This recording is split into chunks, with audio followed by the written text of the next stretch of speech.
To all you listeners, good afternoon to those of you on the commute. Good afternoon to those of you who are picking up work and those of you who are finishing work at this hour.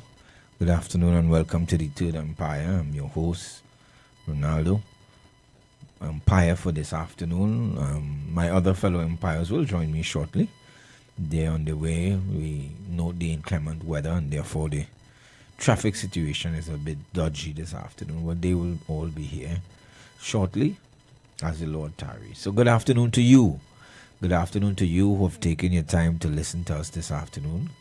Good afternoon to the owners and operators of this great radio station, Mr. Neil Iwer George himself, and his family, and by extension his staff, who we always praise for their work in the background in helping us get through this program and cleaning up sometimes where we may falter. We thank you, production staff and crew, producer.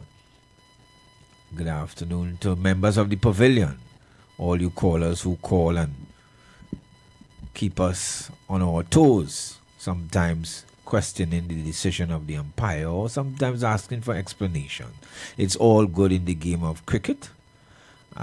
We do accept your comments, your views, and we strive on this program to be much more solution oriented than just complaints. This is not the Trinidad Complaints Authority where we just complain or point fingers. We could point fingers, but there's a country to run, there are bills to be paid, and we have to be safe and secure in all that we do. We have to survive. So we want to zero in on some solutions, some comments as we go along in our discourse. But we want you to know, all you members of the pavilion, that we value your contribution. We do value your input, your view. The umpire will see the game from his vantage point, but you in the pavilion, you also see. There might be things the umpire doesn't see behind their back.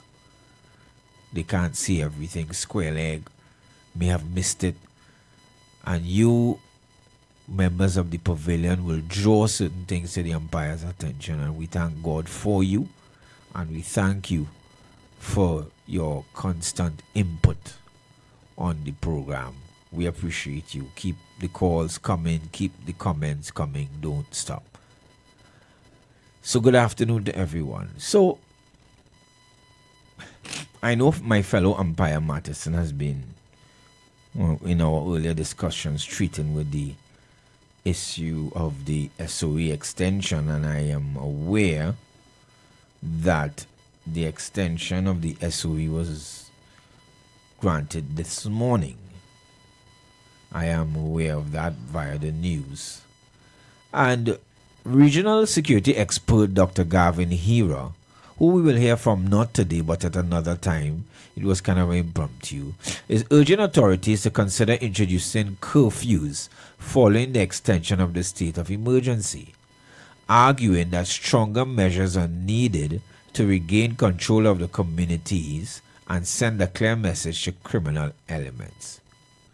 Speaking on the CNC3 Morning Brew yesterday, Hira said the impact of the SOE appears to have diminished, with criminals continuing to operate despite the extraordinary powers available to law enforcement. If we are going to introduce this SOE, if we are going to debate the effectiveness of having one, let us consider this time measures such as curfew, Hira said. Let's try to control the situation a little more. Let's try to keep people off the streets at certain times and restore law and order, particularly in key areas. He said that authorities should use the SOE to establish greater command and control of crime-affected communities.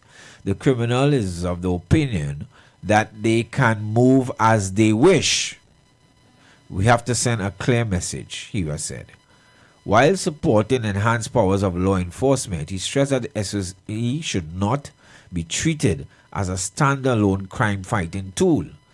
Instead, he said it should form a part of a broader strategy with clearly defined goals and measurable outcomes.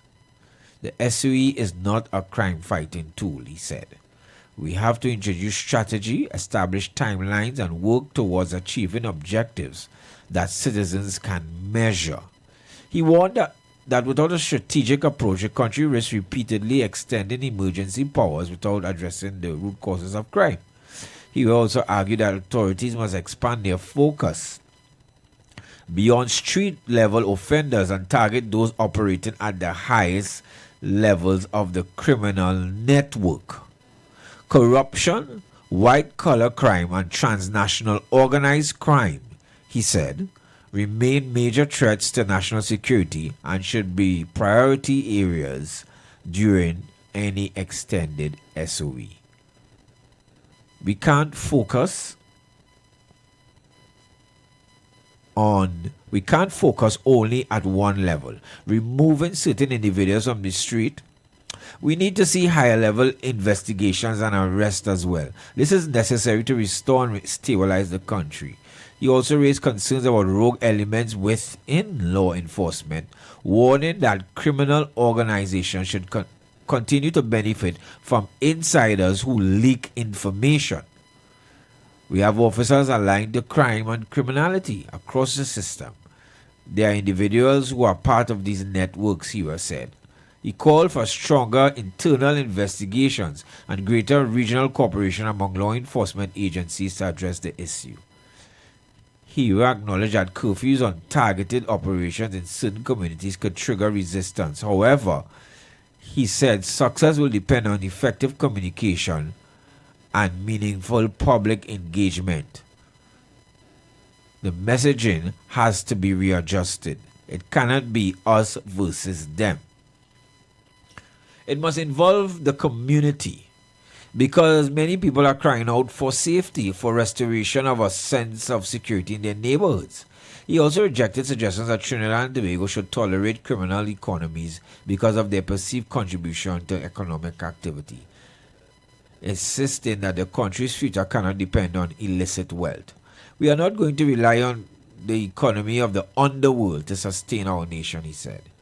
He also said that an extension should be used not only to suppress crime, but also pursue meaningful reforms targeting corruption, organized crime, and social factors driving young people into criminal activity. SOE, not bad at all. However, it must be supported by strong research and clear framework for achieving defined objectives. Dr. Garvin Iwer, well known in the circle of security regionally and internationally, not only locally. And we see Dr. Iwer going a step further here and recommending some type of limited movement. Now, I know for many of us this has been a sore topic, but we're trying to find solutions. And some of us have no solutions. We have all the problems. And we have problems for every solution. That type of attitude will get us nowhere. We've had enough of that. So let me repeat. Some of us have no solutions. And some of us have a problem for every solution that arises. So we go wrong in circles with very circular argument about this and who did what and what did who. We want to advance the anti-crime discussion. This afternoon. We want to advance the discussion this afternoon and take it in a particular direction towards with the main objective of, recommending solutions, discussing some areas in which we can assist or we can give ideas. That's all we can do as citizens, contribute, and we can govern our homes. Because some of these people we're looking at live with people. It's somebody's son, somebody's daughter, somebody's father, somebody's aunt, somebody's uncle. These people belong to families. So we want to be very wise and shrewd in our comments We want to be very just in our discussions this afternoon concerning crime in relation to the SOE. So we are not going down the road of we don't want no SOE. That is a discussion in futility. The SOE has been extended. How can we improve on what we have done so far? How can we enhance what we have done so far? We can't do the same thing in like manner. That for sure is a recipe for madness, a description of disaster. So we may be able to tweak, twist, introduce, take out different things within this SOE. Lock them up detention order, that doesn't seem to be helping in the way we want it to. But you would never know because certain people are behind bars. And maybe things would have been worse had they not been there. We don't know. I can't say. I am not the specialist in this field. However, we need to do something different within this SOE period. Dr. Gavin Iwer recommends targeting corruption of a different nature. The movers and shakers behind the crime, organized crime, he says. This is not two people fighting for rum by Frankie's. This is not domestic violence. This is organized crime. And I want to stress organized. I want to underline organized.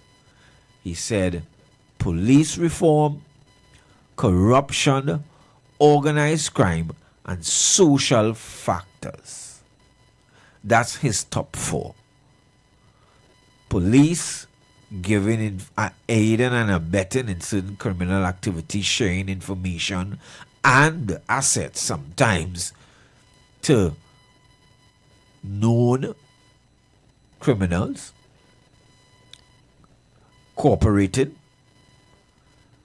organized crime, and by that we suggest we're going here with white collar crime or the real movers and shakers of the criminal underworld, not the distributors.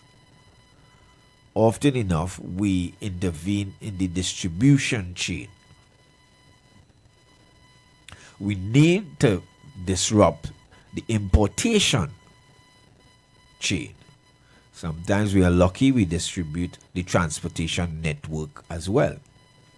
But somehow those importers, the owners of the different types of drugs and weapons are never caught. We may get a driver if we're lucky. So he said, police reform, dealing with police corruption and stronger internal investigations, corruption, that's on a government and non-government level, organized crime, which suggests there are even aspects of government, and I said government in the plurality. I'm not saying red or yellow, I'm government. They all form the government, right? And opposition is part of the government, so it's government plural. So organized crime and social factors driving young people into criminal activity. What are your thoughts on Mr. Iwer's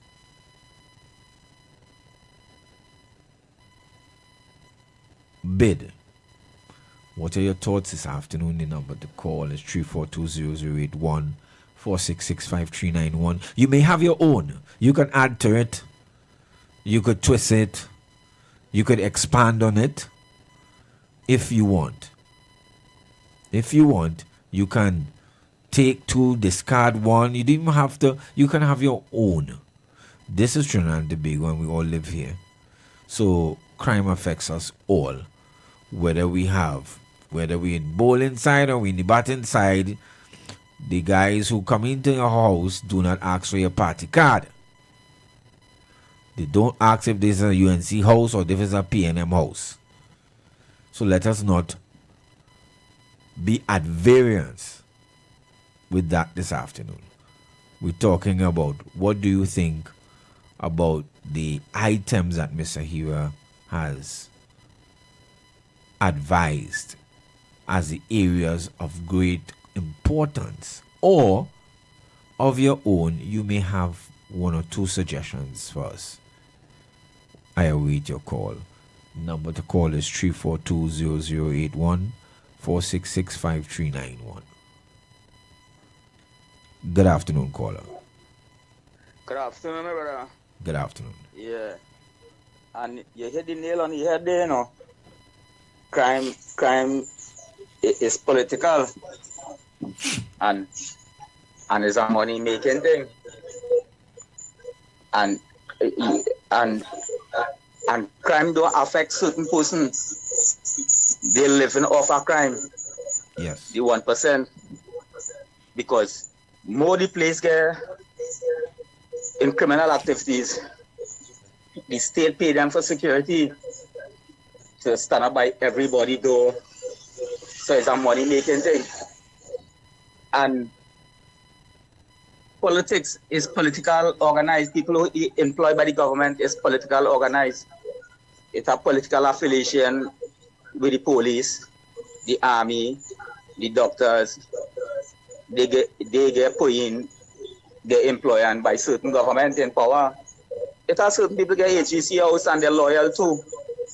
Yeah, they're loyal to the party that give them a HGC house, maybe a CPEP work, you know, and we heard the other day when the CPEP closed down, you understand, the godly woman tried to close down CPEP because it's corruption.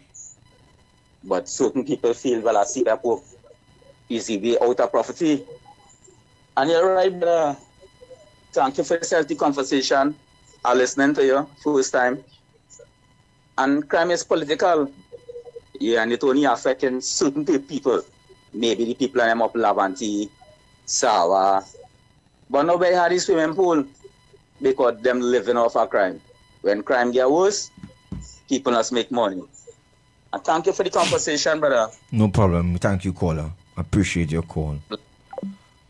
The number to call is 342-0081 466-5391. You have your say this afternoon. What do you think about those items, those lines that Mr. Iwer has drawn concerning crime and criminality in Trinidad and Tobago? He has identified some top categories, some top areas which he thinks we should focus on. He thinks we should focus on those areas, and I totally agree with him because those areas are linked. Those areas in which he has identified are linked in one way or another, and they run very, very deep. They may sound like things you've heard before, but if you understand the nexus between those categories that he have identified, I am very, very sure, I can assure you that he is speaking from a certain degree of experience and first-hand knowledge. That does not discount the fact that you may have some things to say, you may have some things to add, you may have some things to take away from that position. I have always been advocating for the curfew. I know that is a very controversial part of the discussion. I know we enjoy freedom of movement not only for leisure but for work, and work is tied to providing, and providing is tied to sustaining families, and sustaining families is tied to survival, and survival is a basic human right. So I understand that. But I juxtapose that to the fact that if I were a criminal, if you were a criminal, one of the things that will affect me is my ability to move at any time. That is needless to say that it would stop altogether. But crime needs opportunity. Opportunity needs time. And if time and opportunity are both limited, maybe, just maybe, the impact will be different and the effects will be different. And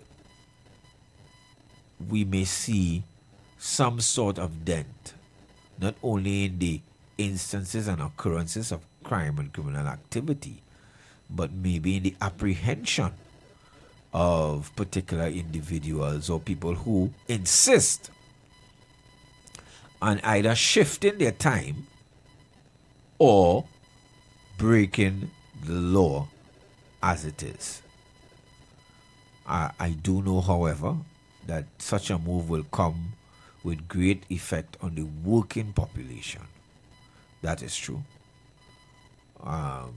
Because some of us work 2 jobs, 3 jobs, different hours, sometimes different places. So freedom of movement is key to what we do. But my personal credo is that we really just cannot have it all, nor can we have it both ways. At this point in time, we didn't start there. Maybe there was no reason to do that in the past. But maybe we are at that junction now. You tell me better. The number to call is 342-0081-466-5391. You can tell me better. You can chime in. How do you feel about going a little deeper into this SOE with trying curfews in different places at different times, limited curfews? Obviously, it will not be mass. And obviously, there would have to be provisions of different kinds, just as it had that, just as those made in the COVID period for movement or for people who move. The number to call is 342-0081-466-5391. Call me and tell me, what do you think? What do you think about Dr. Hira's proposition? Good afternoon, caller. Hello, good afternoon, Good afternoon, ma'am. Empire, and everybody. Hope everybody is doing well. What you are saying, and the Professor Hera, what makes so much sense, makes so much common sense. I listened, well, I didn't listen to all, but 41 members of Parliament spoke. And I mean, just about bringing forth an SOE. What about the conditions? What about SOE comes with what? It's not a matter we bringing it or we having it, or if we have to debate when we're. You have to know, like you said, when we having a cricket match or whatever, you have boundaries, you have umpires, you have things put in a place for a game to be played, but you don't just have rules and everybody running wild all over the place. That is so foolish. The first thing you have to do is curtail the country, right?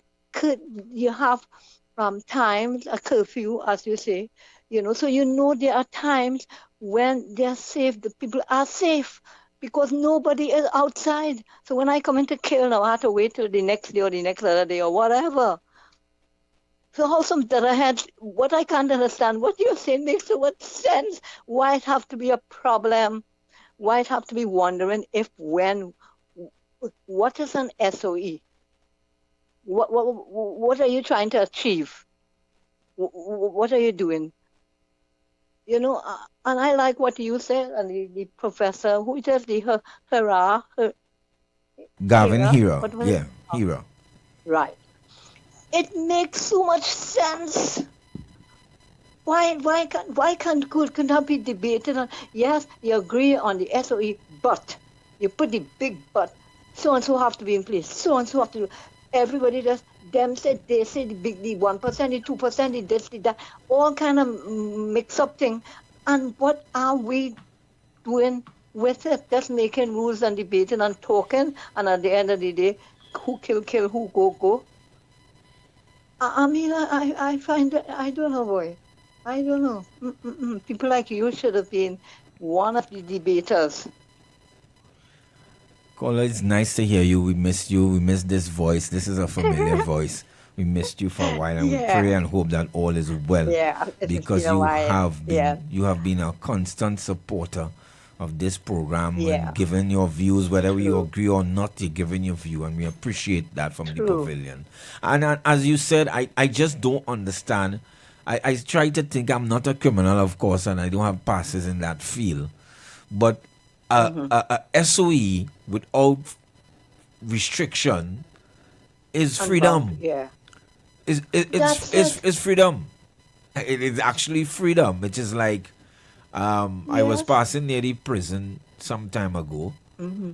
on my phone, well, through the vehicle, and I was saying, but Mm-hmm. I thought around here have cell jammers, and they continue to say they have cell phone jammers, but the number of calls you keep hearing coming out of the prison, I don't understand what works and I what mean, doesn't work. you see, you Maybe do it's a not YouTube understand because block. you are not right, but you are not there. People in office, people to run this a country. I find some people are the wrong people. You people who make common sense, who make sense out of the nonsense, should be the people there who run it. But everybody just talk. As I Yes. say with the dramas and the thing, that is just I could get a call to the prisons quicker than I could get a call to you. You understand? That's Correct. normal. No, that is normal. Yes. Remember, that is a normal. I got a phone card once from somebody who was in prison. Never send a phone card for you. And they sent a phone card for me. They're in prison. I'm telling you that. That's because they true. had money on their phone, and out of their money in the phone, they sent $50 or how much ever on my phone. And what I'm telling people, why they're afraid to, I don't know. I don't I don't know. know, boy. And then, but we'll be in the same mess. We'll be the same if they don't Yes. have people like you Yes. coming to the fore. Right? Well, I'm glad to hear you. And yes. continue. Well, stay in tune and Thanks call a in lot. again and give your views. Okay. Yes, Thank you, thanks a lot. caller. Senior Matterson, good afternoon. Yeah, good afternoon. Well, we certainly are not football enthusiasts. Well, I am, but I it's am, early in the game. I am, but Yeah. we're here today. Yes. And it's a nice opening game. Yes, couple Mexico of and them, South Africa. Yeah. But I listened to your discourse Yes. on my way here, and I listened to the Gavin Hill. Gavin Hira Yes. article. And there are a number of things that I'd want to point out, which concerns me, Yeah. even with that editorial. Yesterday we dealt comprehensively with some of the issues and some of the other underlying challenges, or the where we can find solutions in society to deal with this particular issue. And it's amazing. We keep going down the same road. PNM started it, and this government has continued. It's like they operation like drunken people who really don't know, they're grasping at, one thing they feel that is working. And that's sure it will sink them. Right? Yeah, we definitely need, so that is one thing we need. And caller, you could call back. I was just And introducing I would Senior. say that I know maybe we may not have as much callers, as much listeners as before. We have listeners in Texas. Yes. I want to say good evening to our friends who listen to us regularly in Texas. Yes. I only found out that yesterday. Yes. We have some new friends in New York also Yes. who listen to us all the time. But today's a football day, and I don't know how many people are listening to us. And some people would have complained that they haven't been hearing us.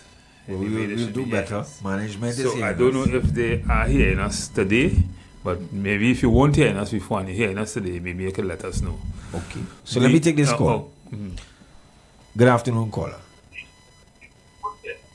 Good afternoon to you, well, I have to say the gentlemen of the Empire. Yes, good afternoon. Yes. Good afternoon. All right? The crime. Well, from my view, crime is in every sector, from the top to the bottom, not only the poor man. Because from a young man or woman with criminal tendency stop and look in that country now, and for what went on for the months and years past, the people who are supposed to protect us, so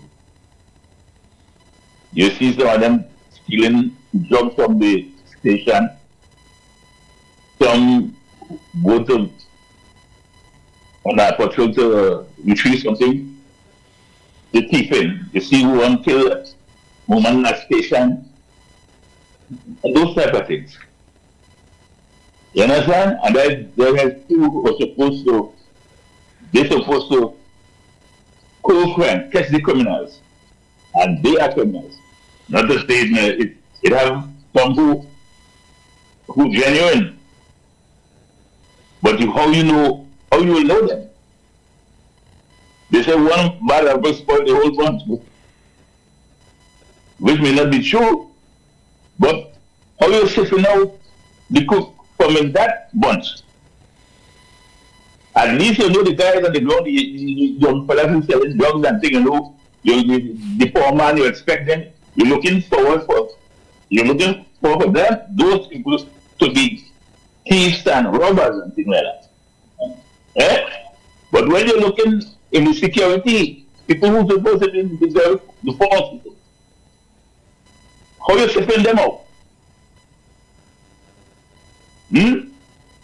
And the people who over them, who know that they corrupt, who bait them and to bite into that corruption. You hire me and put me in a position in security, and I'm blocking you. I'm loyal to you. So if you are thief or you have a thief, what must I do about that?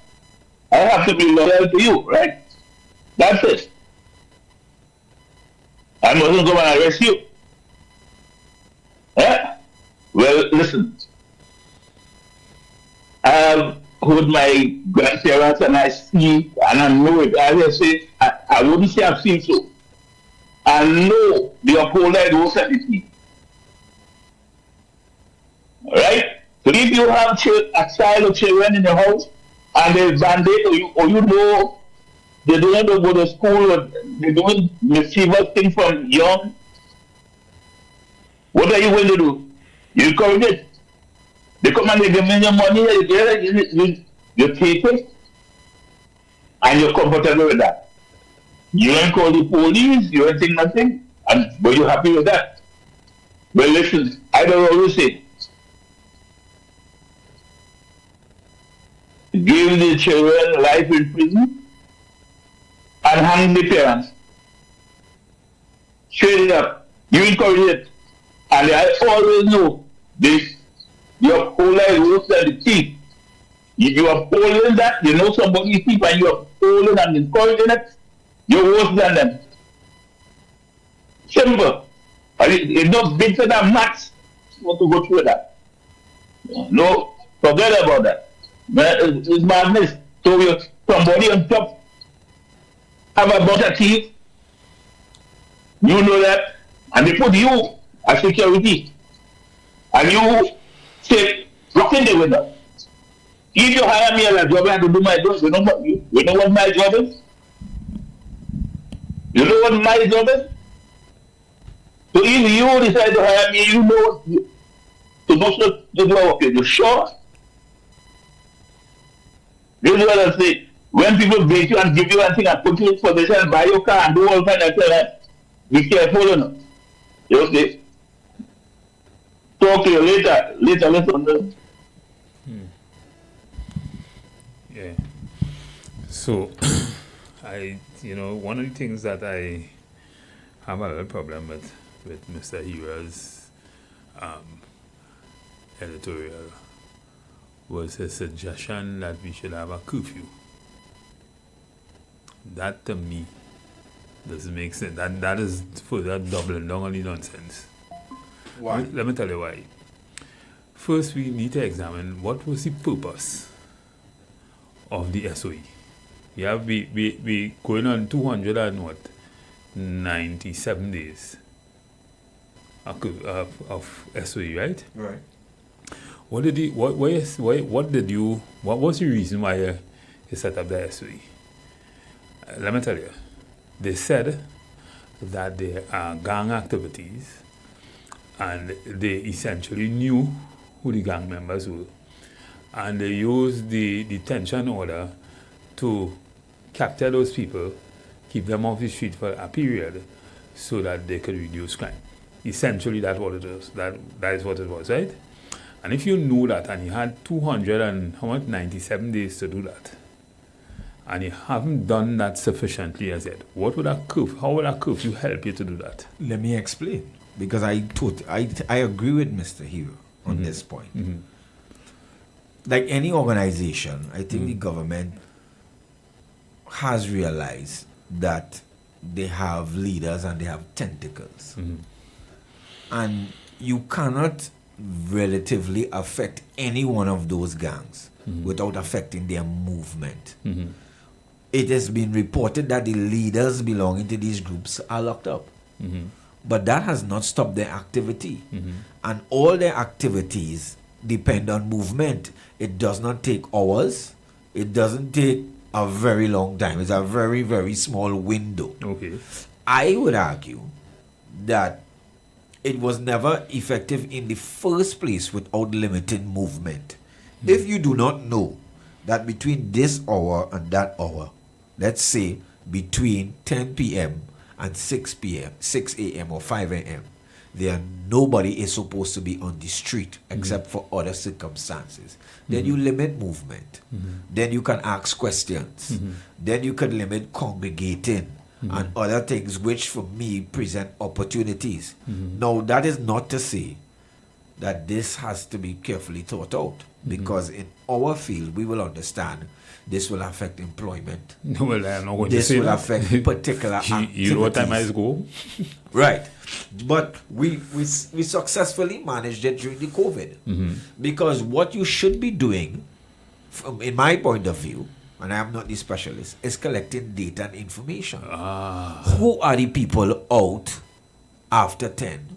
We knew during the COVID it was the security services. If you're doing that, then you're doing that on the basis data driven. You're doing the data and you're using information. So you should know that, or you should have known that the first 10 days after you start your shit nonsense. You should. Right?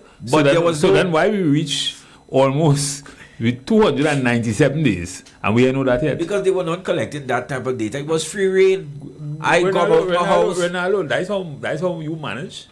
That's how management. That's how management taught you. But what are you collecting data on? Because it's free reign. Anybody go. I come. I wait on you. But you are the one who say, you know where all the gang members are. You know who they are. You know them by name. Well, they have detained the leaders or the heads of these organizations. Really?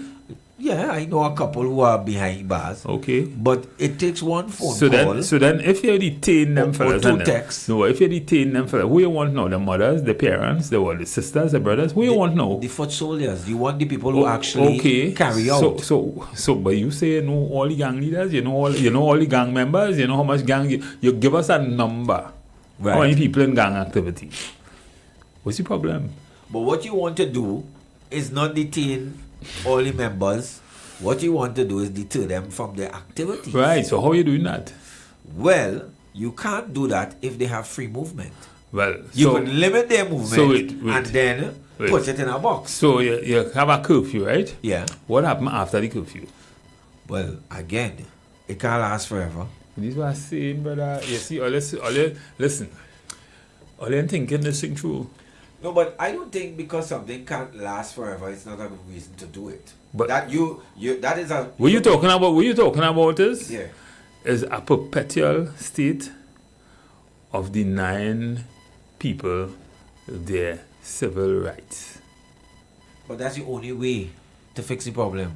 You can't fix it, but you cannot fix the problem and have all freedoms. Let me say this, right? And I don't know if you listened to my program yesterday. Uh-huh. My position is that similar to cell phone is we need to mash this thing up and fix it back. But we can't mash it up just so, because if we mash it up just so we wouldn't have nothing, we wouldn't have no cover. Right? But we need to sit down and think this whole thing through. What causes crime? How we reach here? Right? The Prime Minister talk about 25 years of mayhem and whatever. Let me go back to that time. What was available then that is not, what was not available then that is available today? Right? So let's deal with all the issues. Let's deal with education. Let's deal with parenting. I agree. Right? Let's deal with all these things and bring back the society to where it should be. Let's deal with police training and recruitment. Let's deal with corruption. Right? Let's deal with corruption at all levels. Yeah. Right? Let's deal with all those things. Yeah. And once we deal with them things, we will have we knock off about 3/4 of the problem with crime with respect to crime. Right? Let's deal with unemployment. Let's deal with how we employ people. How we see people, citizens. Employment, yes. Employment. Let's deal with those things. Let's deal with labor. Let's deal with labor, the system, Yes. and unfairness in the system. Let's deal with all those things, and you'll see because to a lot of crime, one of the major elements that brings about crime is, apart from opportunities, the challenges to be able to be part of the normal realm of society. Yeah. Right? To integrate into society. There are people who don't have the education we have. And they had to survive just like we. They have same needs and things just like us. Right? How are they surviving? Right? Is a challenge. Now, we're going for a break, but certainly we could, as usual, examine all those elements. Yes, he did say social factors in his thesis as well. So yes, he did say that. He did call some social And factors. yesterday I called it because I saw it. Right? Yeah. One has to be really, really daft not to be able to see the real causes, the underlying causes of crime. And not just say gangs and that kind of thing. You've got bills to pay, and so do we. Let's go pay some bills on the street 919 FM.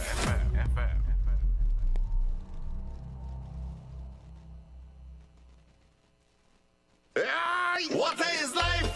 Don't waste it. Don't waste it. Don't waste it. Any little leak, we gon' fix it. We gon' fix it. We gon' fix it. So anyway you see a leak, the number to call is 800-4420 or 800-4426 and report the leaks.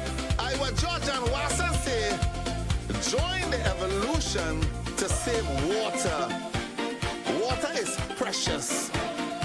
Every drop of water counts. This message is brought to you by the Water and Sewage Authority. When every hand start waving, it's KFC a craving. Extra crispy or spicy, it blazing. But don't get left back, you better run down the line and grab a KFC before it's full time. When the game start kick off, fingers get lick off. Dipping popcorn chicken in 3 kinds of sauce. But careful with your tackle, keep your hand out the box or hand your red card and point to the spot. Now you dip on, you dip on, you dip on, you dip. Get your hand in the action before a ball kick. Yes, you dip on, you dip on, you dip on, you dip. Somebody bring the KFC quick, I'm telling you. Get your hands on KFC's extra crispy or spicy popcorn chicken, starting at just $35. Or grab the winning combination: 3 pieces of chicken and 4 tenders for $79.95. KFC, it's finger licking good. TechFlex TT Limited, the #1 computer store in Trinidad and Tobago, has all your tech needs. We have the latest computers, powerful MacBooks, and affordable Chromebooks for school and work, providing new and refurbished options to suit everyone's budget. Also, we carry a variety of printer options and ink solutions for your home and office needs. Need repairs done? Our experienced technicians can solve your tech problems. Visit us now at any of our 2 locations: Wilson Road, Scarborough, next to Royal Castle, or Penco Street, Montrose, Chagonas. Call 235-4919 for more info. TechFlex TT Limited. Affordable tech. Exceptional service.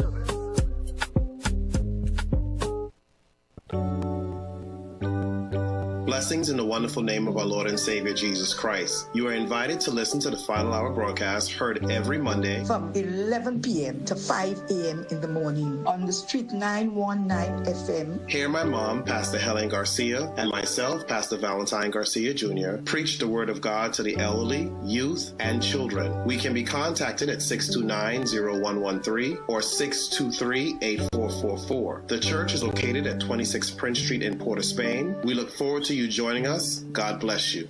As my life I lay it on the altar, as my life.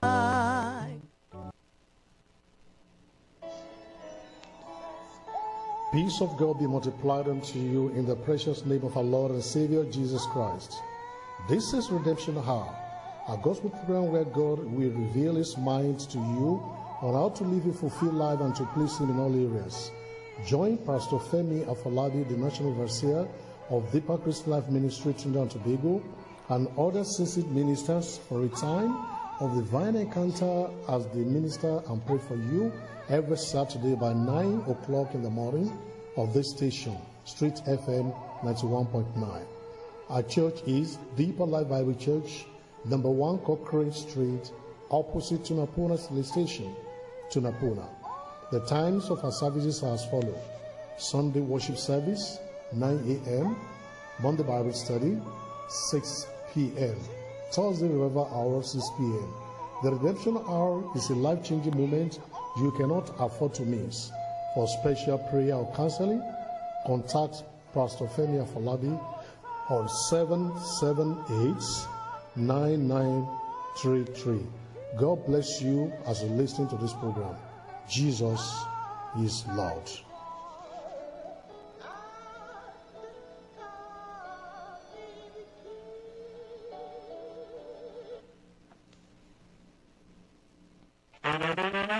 Is a whole lot of flavor wrapped up in a twist. Some of them try to rap, but they don't rap like this. With crispy KFC tenders and lettuce and carrots and shredded tortilla embedded, perfect wherever you headed. Dripping with that creamy mayo and that mambo sauce. Let me tell them one more time to get my point across. It's a craveable, crunchable, movable, functional, flavorful meal that your taste buds must endorse. KFC, crunch twist, crunch twist. None of them, they don't make it like this. Introducing KFC's Crunch Twist, a flavorful wrap with a delicious difference for just $29.95. KFC, it's finger-licking good. Share the live. Share the live. The Street 919 FM on Facebook and Instagram. Share the live. Iowa George on Instagram. Share the live. Iowa TV and Street TV on YouTube. Share the live. The Street 919 FM. Yes, and we're back live at studio discussing the crime and the corruption and the white collar crime and the transnational crime. And in light of those headlines identified by Mr. Iwer, today the Attorney General has warned,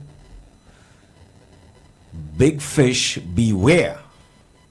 AG threatens to lock up white-collar criminals while maintaining that the UNC has a better crime record. Well, we won't go into that part. So that will take us into a different discussion. I like the part about white-collar crime. The government will be going after white-collar criminals and those who facilitate organized crime. That is a good announcement. This was a warning from the Attorney General, Judge Jeremy, yesterday as he defended the government's proposal to extend the state of emergency by 3 months. So definitely, for this to make any sense, we have to see a link between the state of emergency and white-collar locking up for white-collar crime. Mm-hmm. Right? That is yet to be seen. Right. Jeremy said the law enforcement cannot be limited to blue-collar gang members alone. We know that. We take that like 1 mark. He scored some runs. Yeah, he scored some runs. As authorities must also target those who enable and profit from criminal activity. Okay? And I hope he means as well, that also means government officials. Okay? I hope that they in that subset. When you draw that set, I hope government officials, good, are included in that bunch. During a debate in Parliament, John Jeremy said that the government's focus will now extend to gangs, including those who describe themselves in percentages, such as the 1%, which has been used to refer to the Syrian Lebanese community. Politics don't done at Yeah, all, I think man. that's a bit of politics there. I can't see the link. An infraction of the law by the powerful, and the 1% is no different from an infraction by the law by the poor little black youths of Mova and Lavington. Why they like to pick on Mova so much? Mova and Lavington, Mova and Lavington, they're no different from nowhere else in Trinidad. I mean, I was telling a friend of mine. I don't know. If you come Mova and Lavington, let's see what's going on in Mova and Lavington. We are not speaking, we're not here speaking to action taken by our allies in the north. We have no control over that. The AG said in reference to citizens who had their visas revoked by the US government, some of whom he said had come to him seeking to get the matter rectified. What we do have control over is what our law enforcement tells us about some of these activities of these persons.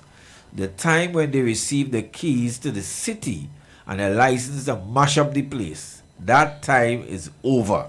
Now that sounds good. That might get some applause from the crowd. I don't know what you're talking about. I have no information. He stressed that such protection no longer exists for some people, as authorities will act against anyone found to be involved in illegal activity. To persons among us who consider their wealth allows them and guarantees them protection from prosecution and from attention from law enforcement bodies, we say those days are behind us.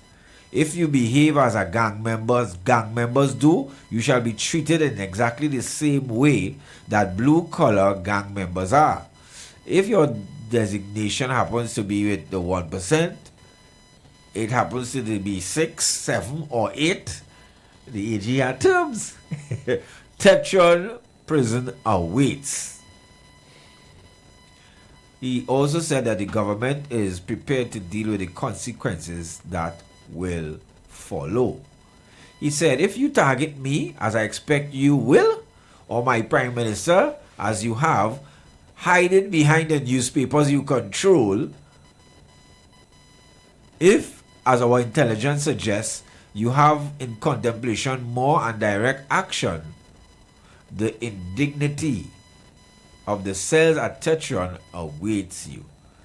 I think this was more just rhetoric and talk. I mean, yeah. AG know the laws, Yeah, well, he of all people know. And you know how the court work. Yeah, they maybe were sparring at this stage because this is all off. So, from the AG's signals, we're supposed to see a connection between going after white-collar organized crime. I think what the AG doing is doing exactly what he think the population expects to hear from him. Okay. So that is more rhetoric to me than anything else, because if you really want to do something to these people and you have the evidence to do so, you'll just do it. Let the action speak. You're just talking. So you think a lot of this is just rhetoric? Well, obvious. We see. We are waiting to see what happens. We are waiting to see who gets up, how the whole and whatever. We are waiting to see. We are waiting to see what is going on here. But Trinidad and Tobago, like any other society, there are certain people who will never see jail. Yeah, who will never see jail. And that is the truth.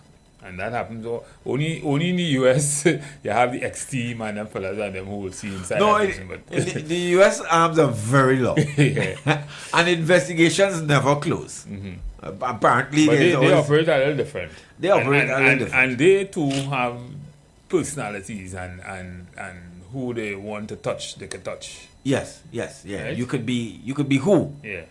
But they will find something to put on you. And bring you in and put you to sit down in the corner if they want to. And they have the arms that do it very, very well. You know? Mr. Iwer highlighted corruption, white collar crime, transnational organized crime remains a major threat to national security. We can't focus only at one level. Removing certain individuals from the streets, as you said, will not solve everything, right? We need to see high-level investigations and arrest as well. That links to what the AG is saying. That is necessary to restore and stabilize the country. He also raised concerns about rogue elements within law enforcement, warning that criminal organizations continue to benefit from insiders who leak information. We have officers aligned to crime and criminality across the system. There are individuals who are part of these networks. You think, I mean, I don't know if to say this, but you ever see within a government, well, it happened in Mali and that kind of thing, but within a government work to take down a minister or something like that? Not here. Okay. But we talk about rogue elements in the police service. Not here. You know, I had the opportunity to oh my God, this place, huh? I had the opportunity to go clear some goods at a Amerijet, at a facility. So maybe should mention the facility. So I'm clearing goods that came from abroad, right? In a box. And I was noticing everybody was writing in a notebook. From the customs officers to everybody. Writing what? Whatever information. They write it down in a notebook. What you claim? From the security guard, everybody writing in a notebook. What happens when that notebook disappears? What happens when the page gets wet? And this is serious information because you know it's customs and exercise, it could have different. And I'm saying in 2026. Well, they must know everything I have in my house, baby. I just live on Amazon. But they can't find them notebook. Oh, you expect them to find that? That page there. That page. Some things, the point is, some things we do engender corruption. They facilitate it. It makes it easy. It makes it appealing. Because if I sit there and I get a call, let's throw that notebook over the fence. We go deal with you nice. I train it over the fence. We go do is a notebook. All the information gone, everything gone. You see that notebook? And we have heard about pages in station diary because we still writing in a big diary. So I see in a state-owned enterprise an investigation was done, a big investigation where millions of dollars were lost. Yeah. And when they went to the security guard, the security company that managing the facility, the station diary for the date that the thing was the incident took place was not available. It was missing. Yeah. Somebody gone with that. Yeah. But you know what's the amazing thing? What? The state enterprise, that security company, after about 6 months, still working for the company. Yeah. Somehow, the things, how we do things, how we organize ourselves, is honey. It's attractive for corruption. For corruption, you just go and you look, you observe, you see what's going on, and you know, well, pass so. Don't pass that way. Pass so. Oh, good. I laugh. I'm very observant now about the things we take for granted. And boy, that is Trinidad. There is Trinidad. What you getting ours for? You know, there is Trinidad, and I realize that this is a recipe for corruption. This here is sauce and gravy for corruption. A very weird place. A very. I see somebody pull out a calculator, and then and I remember as I was coming through the airport one time with a television. Television yourself? Yeah. I bought in a television, right? And the officer was asking me, how much you pay for that? She's looking at it. This real big boy. She's looking at it. And in my mind, You don't judge price and size anymore. Unless you're watching them long time. Like sometimes you're getting on a sale, you get, you know. I said I paid about 200 US. Maybe or 250. She said, you lie. Nah, man, you didn't see the size of this? This bigger than the one I have home. So she comprehension that price. I said, ma'am, I kid you not. In my mind, I'm asking, where have you been? I am shocked. We having this dialogue. And she said, nah, you must be paying a little 500 for that. I said, 500? You want get for 500 in the US? I said, no, ma'am. So I just took out my phone. No, you're not supposed to be using your phones there. And I had to go up on the website, the Walmart website, and show her obviously the sale and the item. And she took off the glasses. She said, oh, good, you get through.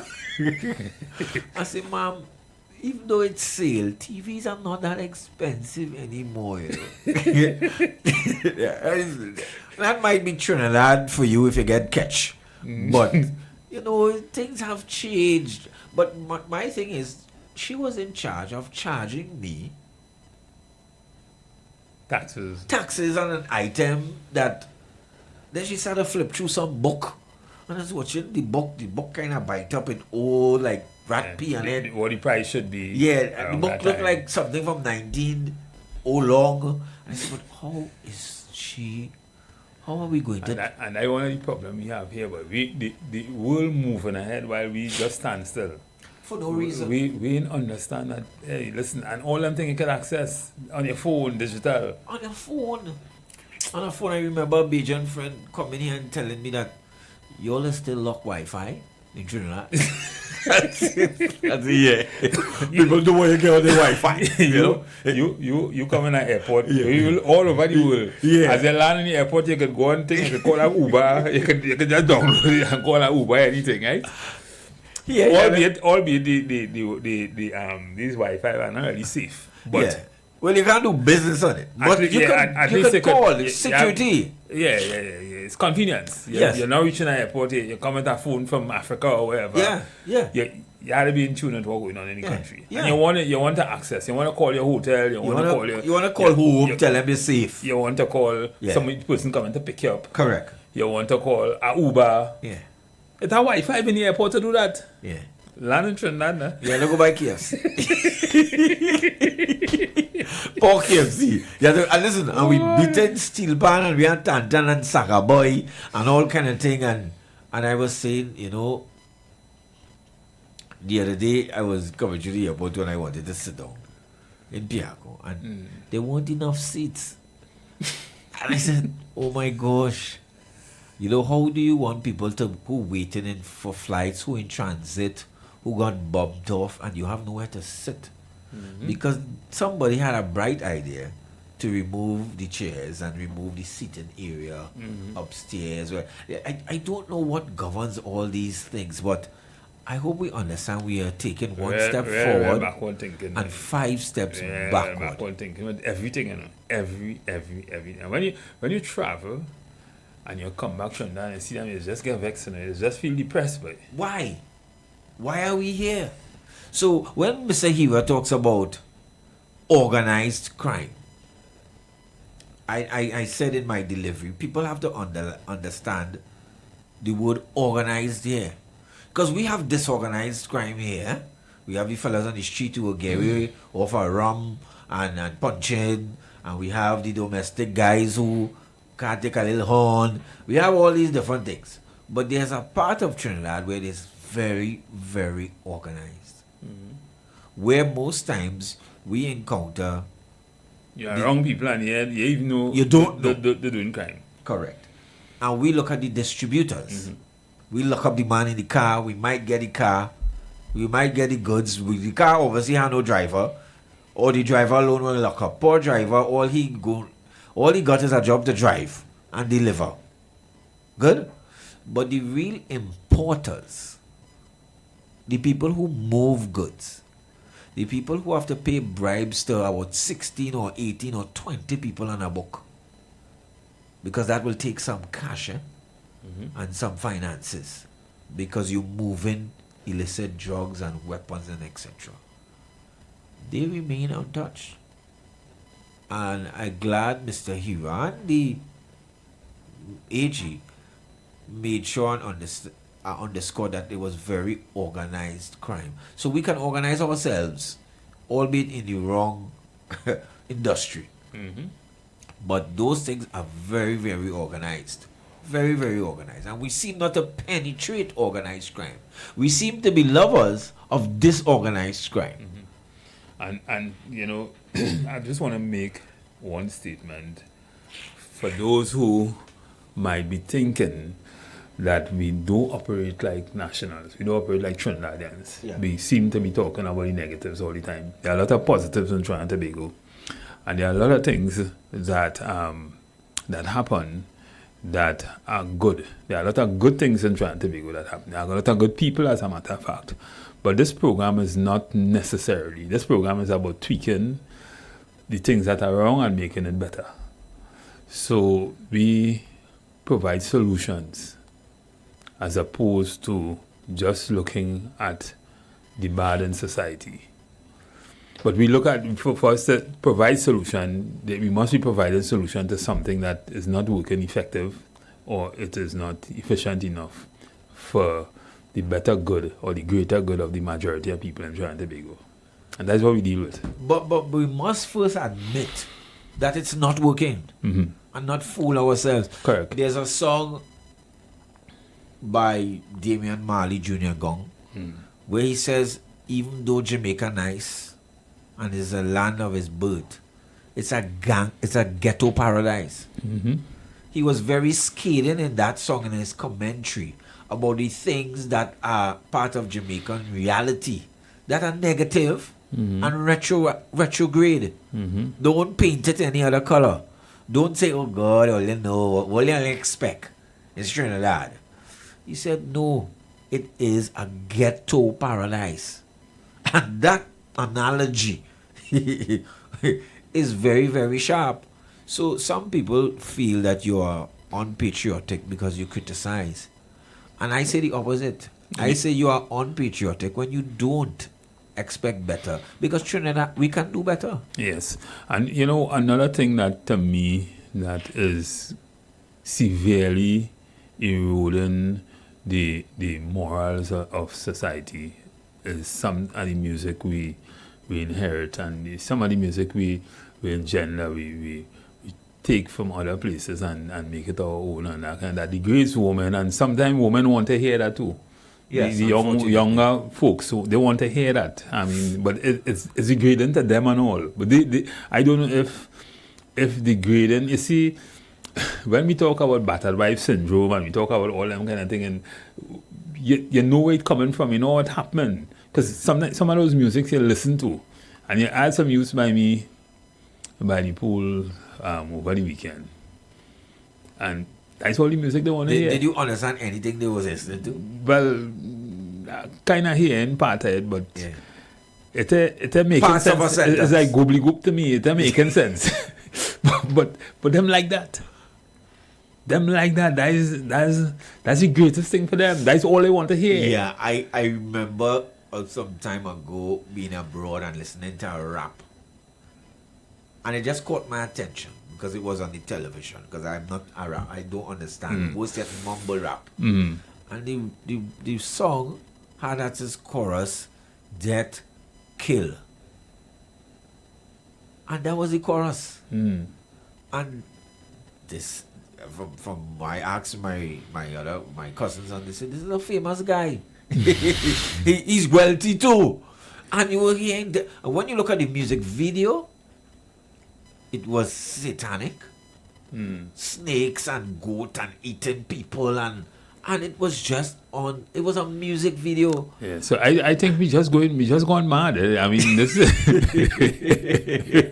we just gone mad. I mean, something's in the water. Listen, I like madness too, eh? Yeah. But oh God, boy, the kind of thing we hear now, yeah, it's a different kind of crazy way.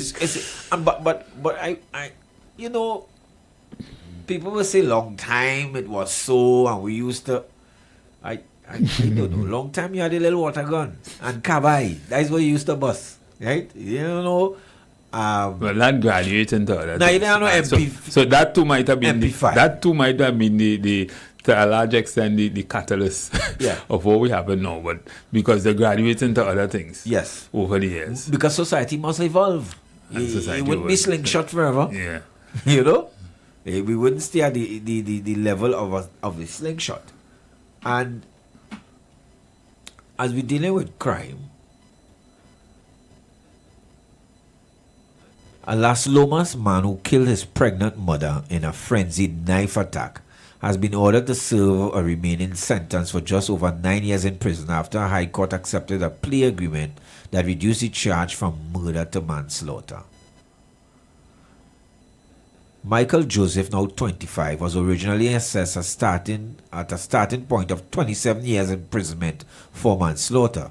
The sentence was reduced following mitigation and discount for his early guilty plea and credit for more than 6.5 years already spent on remand, leaving him with 9 years. The sentence was imposed by Wednesday by Justice Shireen Murray Bailey, who accepted that Joseph had acted under provocation linked to a long-standing psychological trauma stemming from his childhood. Well, partner, that reasonable to me. I don't find so, you know. Well, I mean, Joseph was 18 when he fatally stabbed his mother, Alestra Mac Campo, at their home. At the time, she was 36 years of age and 4 months pregnant. The plea deal followed discussions between Joseph's attorneys and the public defender's department of the director of public prosecutions. On the agreement, he pleaded guilty to manslaughter instead of facing a trial for murder. So that plea bargaining. In outlining the facts accepted by the court, prosecutor said that the attack began shortly before 11 p.m. Joseph's aunt, Rhoda, told investigators she was awakened by screams and heard her niece shouting for her son to stop. When she entered the bedroom, she saw Joseph wearing surgical gloves and repeatedly stabbing his mother at the foot of the bed. It was premeditated.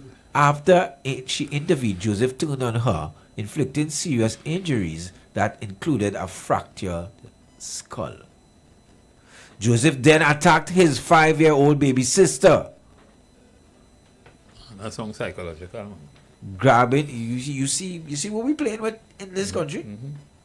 Yeah, but if you look at the reason why they want to give him that reduced sentence, it sounds reasonable. If he suffered some kind of trauma at an early age, and this song psychological. A post-mortem revealed that the lady suffered 41 stab wounds. Yeah, that's crazy. That's mad people think. Boy must he trip. The defense attorney and his instructing attorney said that these actions were rooted in severe childhood neglect, emotional instability, and substance abuse. And the Prime Minister talk about family upheaval, rejection, and early exposure to drugs and alcohol. The Prime Minister talk about that. Remember, one of the things that the Prime Minister said, that the nation is becoming very, very, she used the word sexual, but she's saying that the exposure to youths to certain things, crime, alcohol, sex, pornography, that kind of thing is hypersexualized. Yes, hypersexualized. It's becoming, it's a serious thing. And therefore she might raise the limit to maybe 21 or 25 or something to have alcohol use and that kind of thing. And that to me is appropriate. In the US, most states, 21 years, alcohol. I I have a problem with this. I have a problem with this. Not saying that there are not genuine cases where children suffer, because that too. I would have had to hear more at 18 years. You have been a school teacher.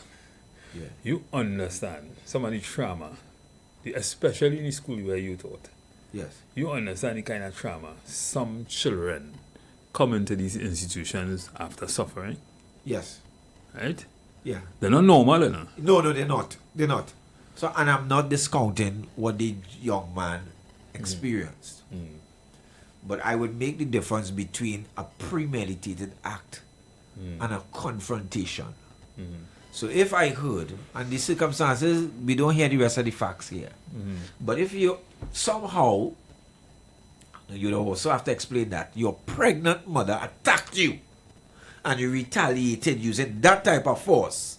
But if you're seeing abuse all the time, you're getting abused, you're getting neglected, you're getting all that kind of thing, you're seeing the kind of advantage being taken to you against you, you're seeing a different man coming all the time, and now you're seeing your mother pregnant again, bringing her next child to compete with you. You wouldn't, chances are he developed some kind of psychological. No, he's definitely damaged. I'm not saying no. And he will, the slightest thing, because clearly that wasn't a normal thing. 41 stab and you stab up your aunt and your little baby sister. No, that's not normal. How that could be normal, but it can't be normal. He shouldn't even make jail.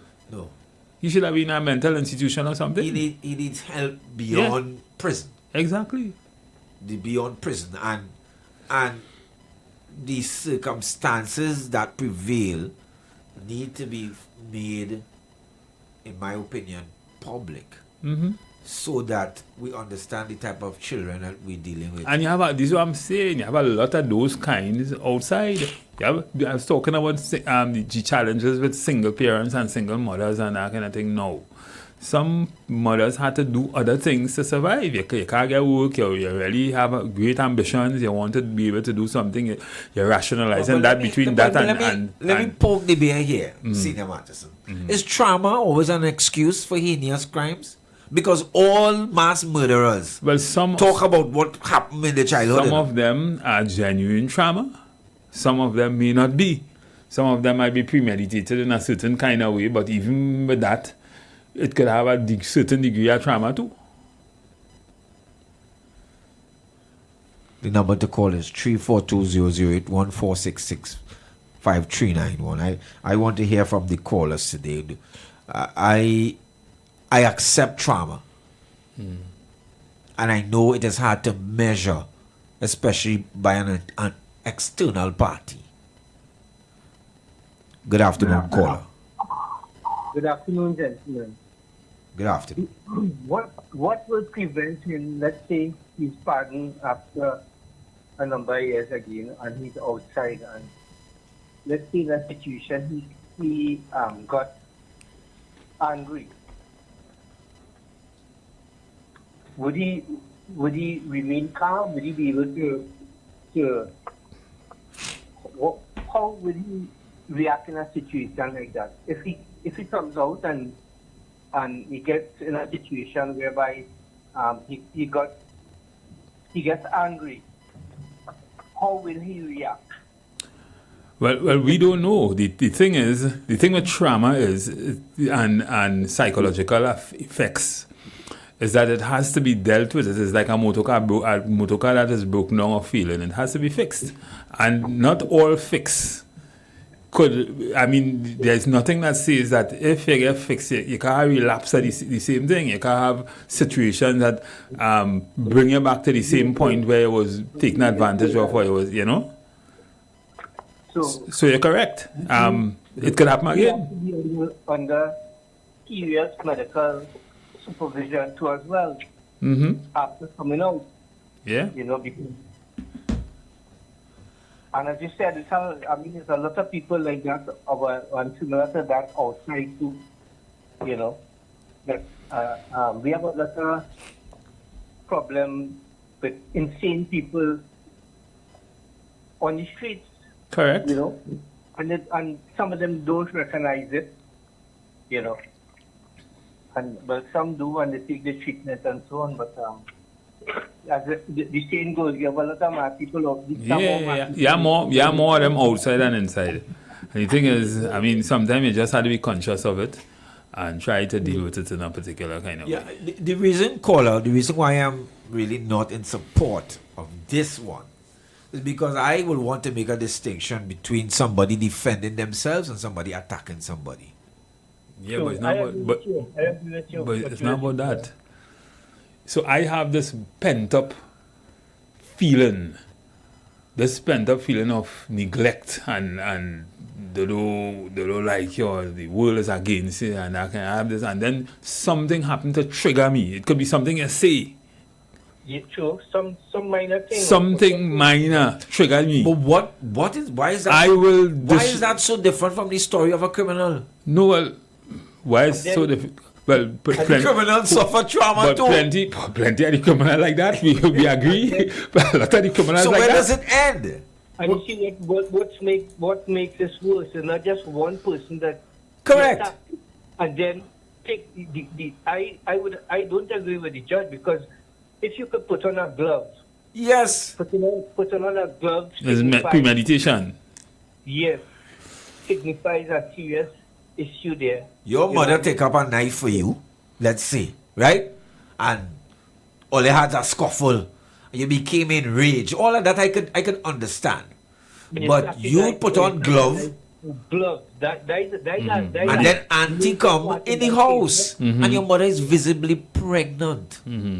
Normally, that has a boundary. For normal people, as you say, maybe this person is not normal, and we are not discounting his experience. Right? Let me because we can't judge that. But I'm saying we are moving the pendulum on the other shoe in this society, where everybody, including the murderer, has an excuse. Well, something would have happened there. Some kind of trauma would have taken place there that none of us understand. Well, clearly, right? I agree with that. Some trauma would have taken place there, and we don't know what it is. It could be anything. All right. Well, let's hear from the other callers. But you see that part of putting on the gloves. That I don't agree with that decision by the magistrate. Yeah. Thank you, caller. The number to call is 342-0081 4665391. Call us. Let's discuss this particular issue. It's quite sensitive, and we've heard some. We have a children problem, boy. We have a children. The Prime Minister said that. We have a children problem. And she's making legislation for parenting and that kind of thing. Somewhere we dropped the ball. A few weeks ago, we spoke about PTA and all that kind of thing. Yeah. Listen, we need to revise our whole social security. Yeah, the Education Act is trash. Education network, everything. We have to revise it. And if people aren't able to think, if we have about quick fixes, hey, this not going to work. No. We had to fix Trinidad and Tobago from the ground up. Yeah. From the time our baby born. Yeah. Right? You have that baby fingerprint, that baby DNA. Yeah. Right? Nothing stopping you from doing that. Yes. And from there, and for the next generation, we could start fixing Trinidad and Tobago. Yeah. And we could do it in several ways. We could make it a requirement for job. Let's take this call. Good afternoon, caller. Yes, good afternoon. Good afternoon, gentlemen. Good afternoon. Two things. With the children being too sexualized, according to the Prime Minister. You have to excuse me, but that is the carnival culture. Every carnival we would see a little clip where a little 8-9-year-old boy whining on a big woman, and a big woman backing back on him. So the home itself, some homes sexuality and them kind of behavior is normal. You know? I driving on the road the other day, and you know when you're driving, you could see, according to how some houses built, you could see how people in the gallery and whatnot. And I see a big girl in she underwear and talking to the neighbor outside. Yeah. You understand? So when children growing up in home like that, they see them thing as normal. You understand? Right? So, you know, I mean, it have people that accept things and allow things to fester in their home and call that normal. Yeah. No You know what I mean? boundaries. No boundaries at No all. boundaries. Have no boundaries. Mommy sit down bad. Yeah. Spread out here, check how she's saying down. You know this kind of way? Yeah. And Madison have a point. Trauma is that psychologists prove that all children, no matter if they come from a broken home or a wholesome home, all children have a haste for their parents. Of certain situations in their life, they dislike their parents. All. Whether it's a wholesome home or a crazy home. Children have that, and according to what they see and how it happens, that fella who stabbed up his mother with the big belly, he could see that he wouldn't get love when that child come. Huh. All that is part of his train of thought. Yeah, all that's part of the trauma. Yeah, understood. Right? All that's part of the trauma. Trauma is a very, very I don't think psychologists could even explain that so much, because there are certain things could trigger you and not all of an us exposed and Cora, just to add to support here, all of us, even as adults, we still have I mean, when you study psychology, you study this consciousness and the subconscious and the iceberg effect and all that kind of thing. Every now and again, these things, sometimes a schema, something might come up and that iceberg might show itself and that trauma comes back. You're correct. Of course. I was looking at a movie the other night, and my wife started she started notice a change in my face, and she said, "Is she bothering you?" I said, "Yes." I'm remembering when I was small. Wow. I said, "Take it off." You know what I'm saying? I'm a grown man. Yes. I'm looking at a movie, and my wife realized by the media change while looking at this. This movie was a drama, right? Where the man wife died, then he became a single parent to a boy and a girl, and then he had to get rid of the family pet. Those things triggered me in my life. Yes. I started to rehearse what I passed through, what losses I took. And I told her, I said, I cannot watch this movie, it affected me. Yeah. You know what? So that things that trigger trauma. I was good all the time. And then before this movie. Yeah. And boom shot, I gone back when I was a 7, 8-year-old boy. Wow. You follow? Yes. That's how it works. Yeah, that's how it works. So sometimes you go in a movie and you come out happy.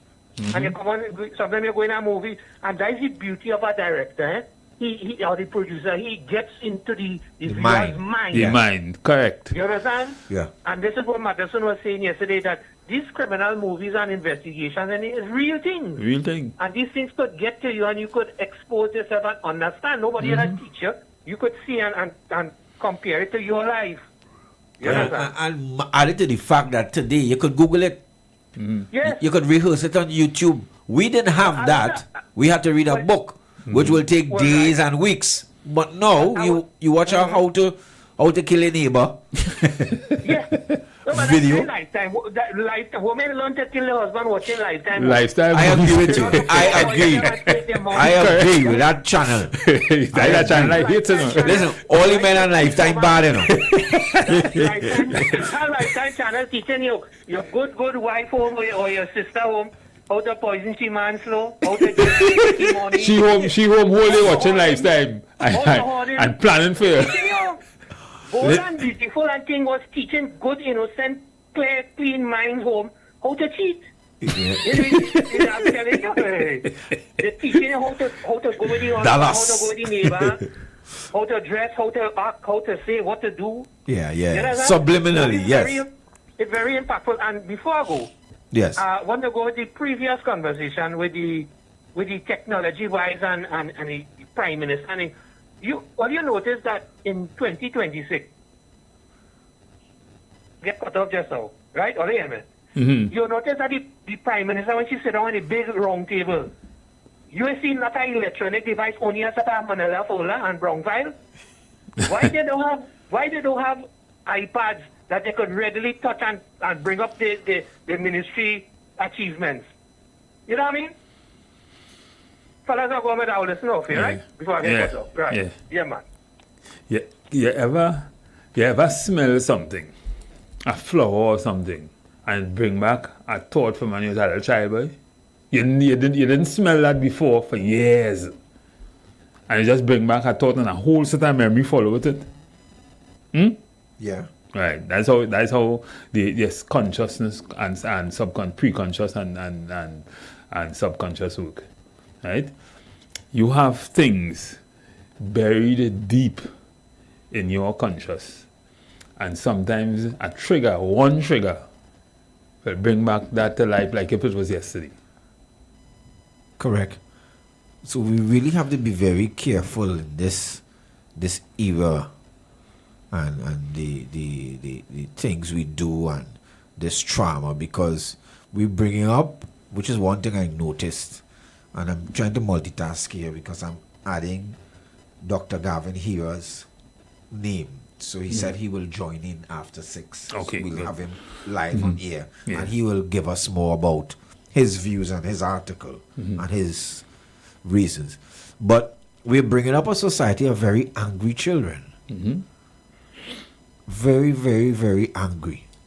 And that's unfortunate. We need to, as I was saying yesterday, we need to pay more attention or more focus on parenting, on child. We need to, in probably 40, 50 years ago, it was a little different because more mothers were home, fathers were the one who were working, and they were seen as the breadwinner of the home. But now you have so many single parents, families. Yeah. Mothers have to go out and work. And Yeah. even with saying normal families, you have mothers working and fathers working. So you have the children getting alternative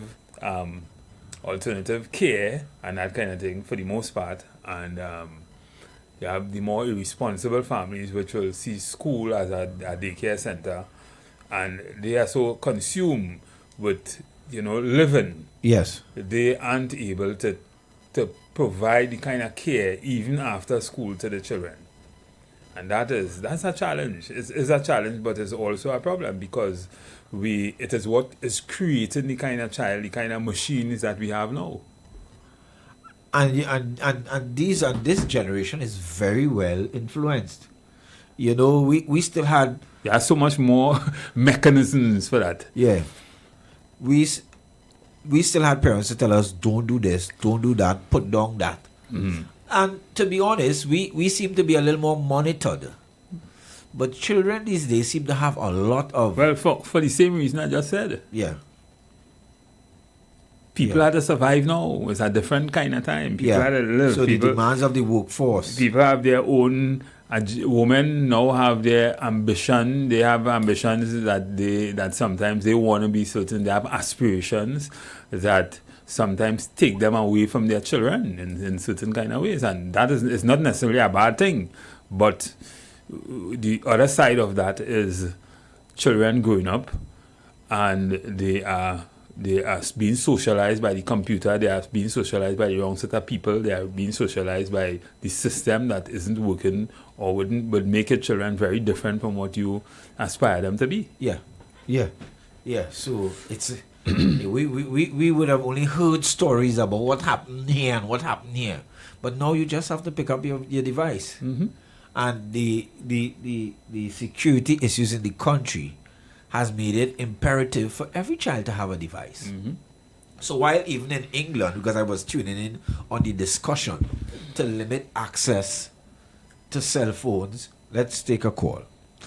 Good afternoon, caller. Good afternoon, gentlemen. Yes, good afternoon, sir. Well, that I was going in. Mm-hmm.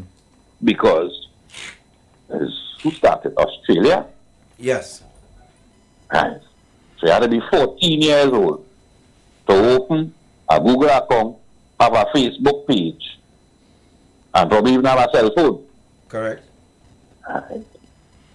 So, don't you think the reason for that is the same reason the Prime Minister outlined? Because from the time you get the child a smartphone, if you as a parent don't put certain locks on the phone, the child have access to anything. Anybody could get in touch with the child and talk to the child and tell them, they don't buy the shop. Right, correct. I go buy a sweetie thing. Huh. And? Yes, correct. Right. So therefore, All this Janja the Prime Minister came around to try to rewrite the book. That ain't making no sense. No? Just go to the Parliament, get the same laws that Australia use, and work it to suit our society. Talk done. Okay.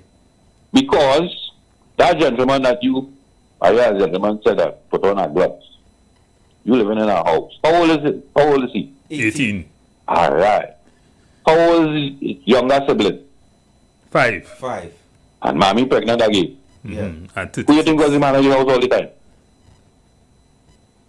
Okay. Who you think was the man of the house? Well, apart from the other men, might be the son. Ah.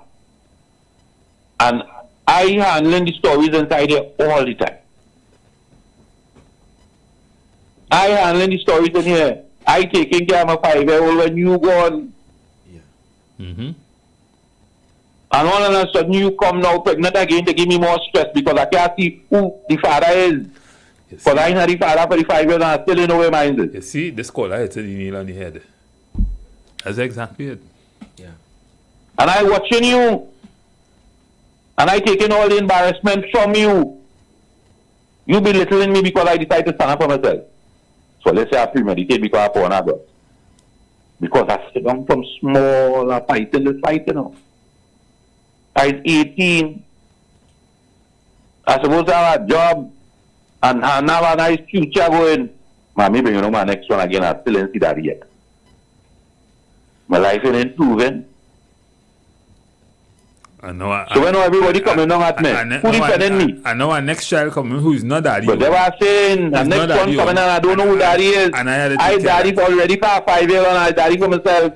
And I still the man of the house. Wow.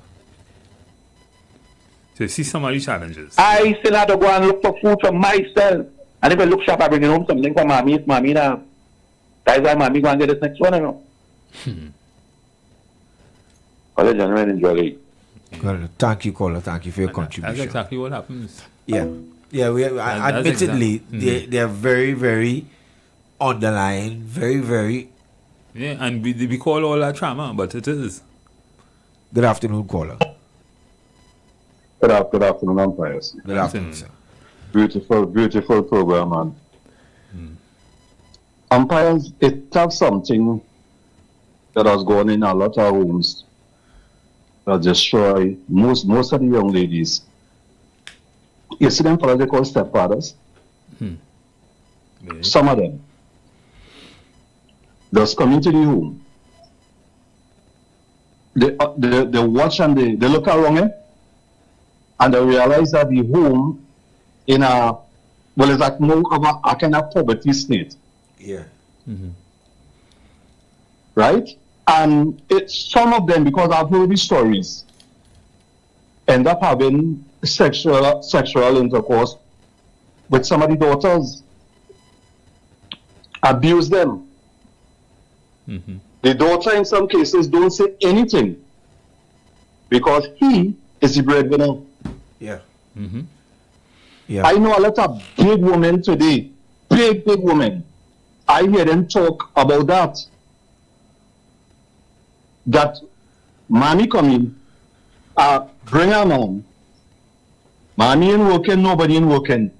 The man can pick one of the children or one of the daughters. And before you know it, he having sexual intercourse with that daughter.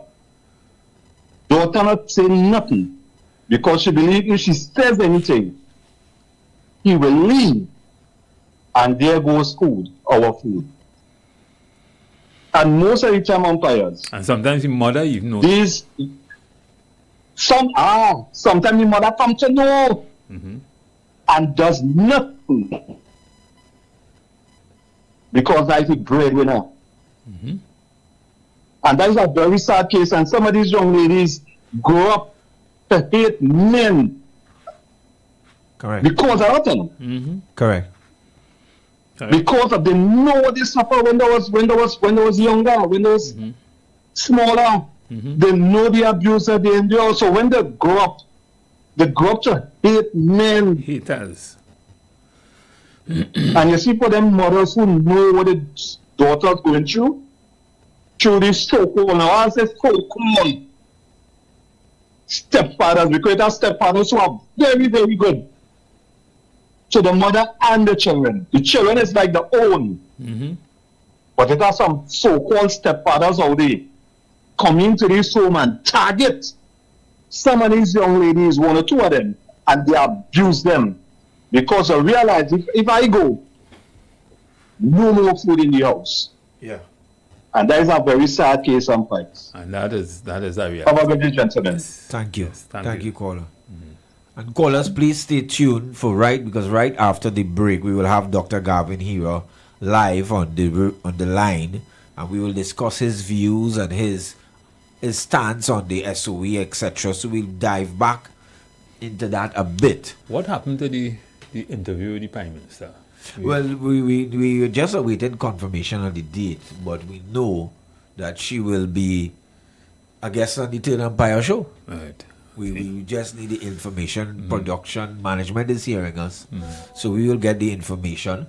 But just after the break, we will make contact with Dr. Gavin Hira, and he will, carry us through his article, his stand. Remember, this is the Third Empire, and all views are important, and all views are relevant in finding a solution. And Dr. Hira will definitely explain more about his stance and from a professional point of view, because he is a security expert, regional security expert, and he would have his views, and we would have him explain and say a little more. But definitely we have a very, very So South Africa lost 2-0. Lost 2-0. Viva Mexico. Yes, Mexico. So tonight will be tortillas. Tortillas tonight. The South Africa and the African nation was actually supporting Mexico. For real? Yeah, but it was serious. I was looking at a video on that where they were saying they're not supporting South Africa. No, I don't know why. Football is never, sport is never without controversy. Sport is never without controversy. There's so much controversy surrounding the said World Cup and the tickets. They hate it in America, but they said they will support Mexico. But tortillas tonight. So, ladies and gentlemen, when we come back, we will be online with Dr. Gavin Hira. You've got bills to pay, and so do we. Let's go pay some bills on the street 919 FM.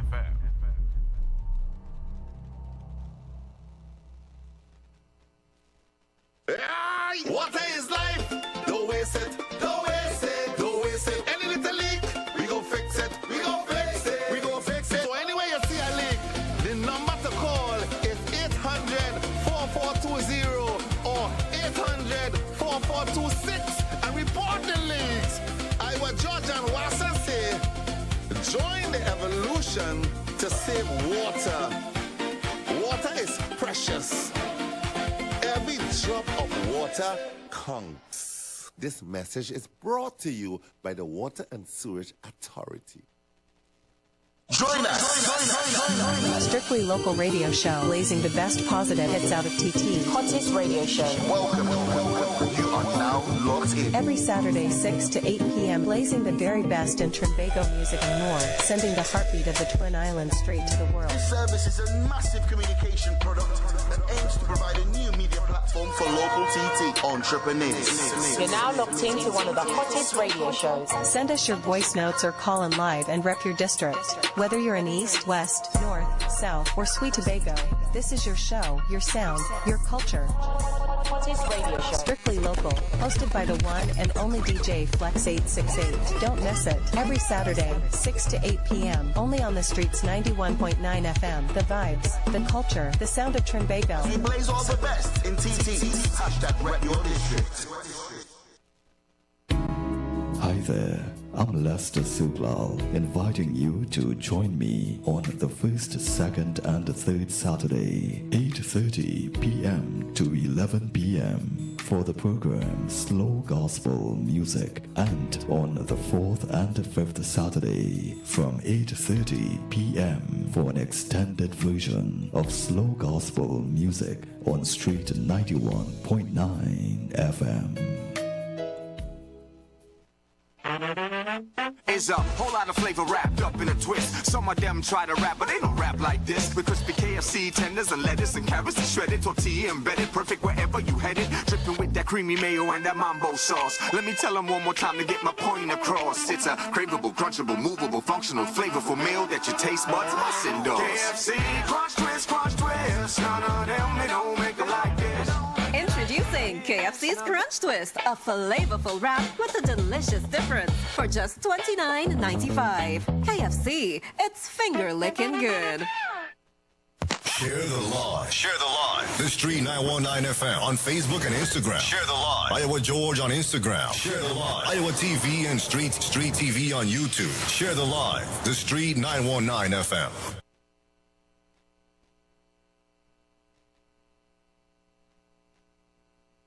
We're back on Street 91.9 FM, and as promised to you, we're going to make contact with Dr. Gavin Hira, who has made his feelings known concerning what he recommends as the next steps for the country in terms of this SOE and this crime fighting. So we're going to give Dr. Hira a call.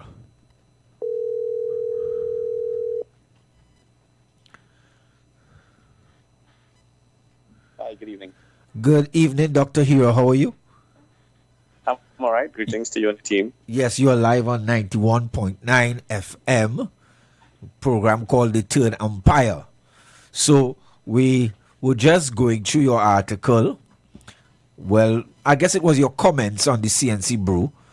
And we know sometimes these things are not all too accurate, but really and truly, they can't really capture the full explanation and thought behind your statements, your recommendations. We take comfort from some of the things you have said. So can you just give us a short thing about your stand with this curfew, with this SOE? Where are you now in terms of what you recommend, what you see as being more productive? Okay, good. Well, I appreciate the conversation. I think it's meaningful. So kudos and full applause to the media house for actually having the conversation. I think in country at a national level, we need to be engaging more in these conversations. Outside of just being a talk shop, there is so much power and potential in the commentaries, the conversations, the contributions, I should say, from the listening, viewing, and streaming public. And I think most of the decision makers need to be paying a lot of attention to some of the conversations like what you guys are having this evening, because meaningful contributions do come out. And it's not because you're isolated to your swivel chair or your black Prados or your air-conditioned offices or sitting in government that you alone have the strategies and the decisions and the tactics. I think citizenry and on the ground and people on the street, the citizens of Trinidad and Tobago, the employers of the state, have a lot to contribute and are now speaking out more. So congratulations and compliments to you, to the program, and to those who have been contributed. Before we actually start, I think you'll have to shift from being third umpire for the next month and probably go third referee because everybody's focused on the World Cup. Yes, we see that. We'll have to be VAR. We'll have to be VAR. Yeah. When you said where I am now, I was just about to say I'm sitting in front of my television about to see the Canada match. Okay. But I will give way to the country. Who's Canada going to play? I think they're playing Bosnia. Bosnia. Okay, all right. Yeah. That's going to be a good game, though. Yes. So let's focus in a little bit on this. I was involved in an interview with CNC3, and they were speaking about the state of emergency. I did make some comments on it, and my thoughts are that if we are to go back into a state of emergency, as we are seeing where the arrow is pointing, It just can't be another button that we are pressing as a crime-fighting tool. A state of emergency is not a crime-fighting tool. It's a tactic that can be used, yes, when there's a threat, when there are issues, but a state of emergency is exactly what it says, a state of emergency, in that the state is in a state of an emergency, and we need to apply certain stringent methods in rectifying or suppressing crime or bringing a situation. Are you hearing me? It's you for a while, but we hear you Hello? better now. Yes, we hear you better now. Right. Okay. Good. Okay. Excellent. Yeah. Utilizing it on and off every 3 months, we press another button for state of emergency should really be implemented or established with clearly defined goals. Because just as the citizens have been contributing, and you guys have been, complementing with good conversations, we want to know in the next 3 months, what are the goals and objectives of this SOE? What do we intend to achieve? So that the citizenry, the employers of the state, can then measure the effectiveness of the state of emergency. How well have you done? Have you brought crime under control? Have we reduced homicides? Have we reduced homicides against minors, a new crime that we are seeing? The kidnappings, the extortion.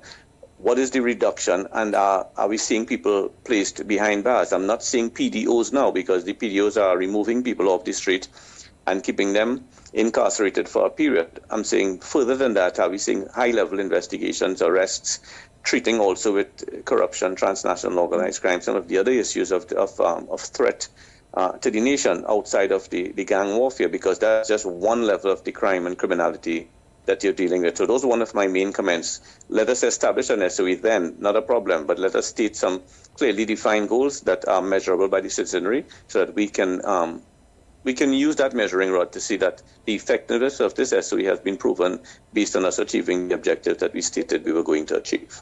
But Dr. Iwer, I heard all what you said, and I totally agree with you with most of them.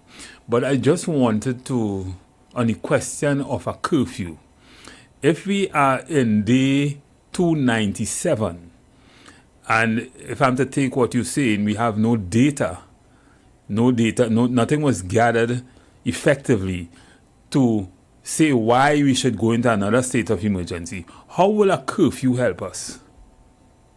Right. So I did mention time to probably, even if you're going back into an SOE, consider a curfew, be it in high-risk areas, not so much nationally across the geographics of Trinidad for the ZOSO, but a curfew, I would think, can restrict movement. You see, you are in an SOE, but when you look at it, we sometimes, are we really in an SOE?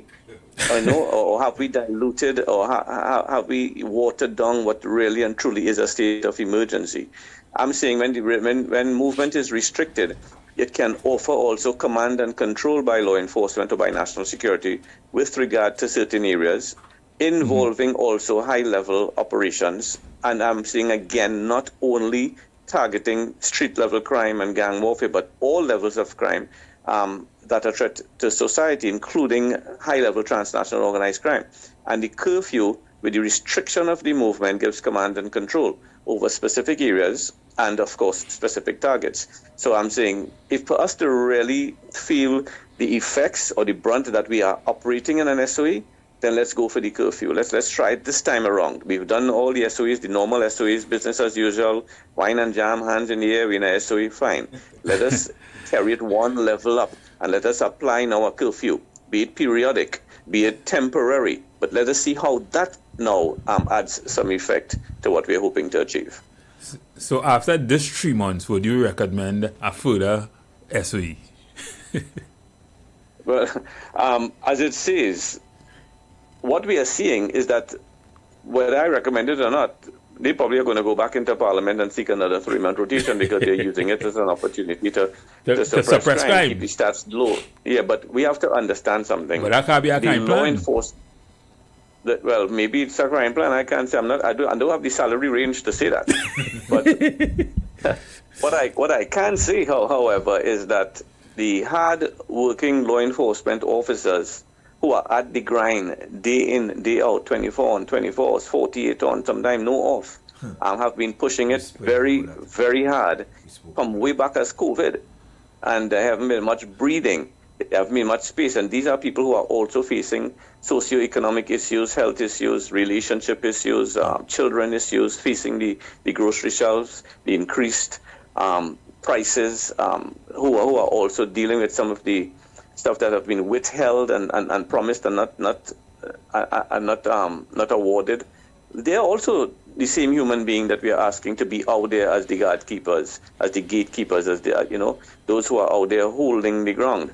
So we have to pay a lot of attention to the welfare and morality within, especially the police service now, to carry us to another 3 months and then probably a rotation of another 3 months. So I think the human aspect of the SOE has to be a top priority for the police service, that they give that extreme critical attention because the men and women are starting to show the effects and the fatigue of being out there day in, day out, 24/7 and putting their lives on the line. Dr. Iwer, you mentioned in as quoted in your discussion, the issue of corruption and white-collar crime. I want you to zero in on that a little more, as in the trickle-down effects, because sometimes we don't see linkages, and I guess you couldn't really get into a lot in that.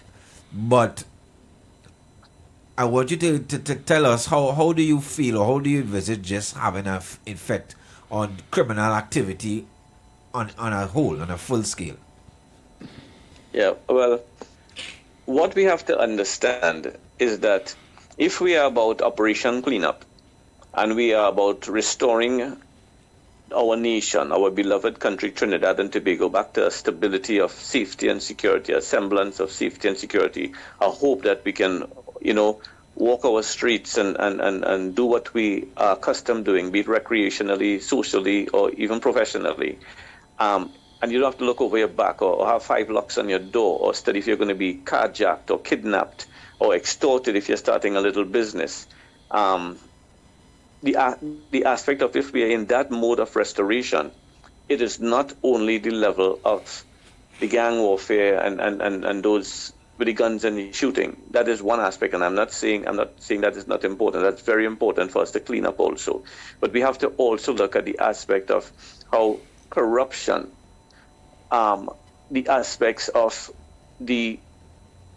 what I'll call the tentacles of transnational organized crime, how that have infiltrated state offices, influenced state officials, and also have certain key people on the payroll. Part of that is the rogue officers within the police service that are undermining operations and the integrity of intelligence. We have to look at all of that, and therefore it must be a clean-up approach, a sort of restoration approach that is going at all levels. Otherwise, we continue to just clean one part of the house and the other part remains still filthy or with bacteria. Therefore, our planning, our strategizing, our intention to implement certain measures to treat with homeland security and defense has to be holistic.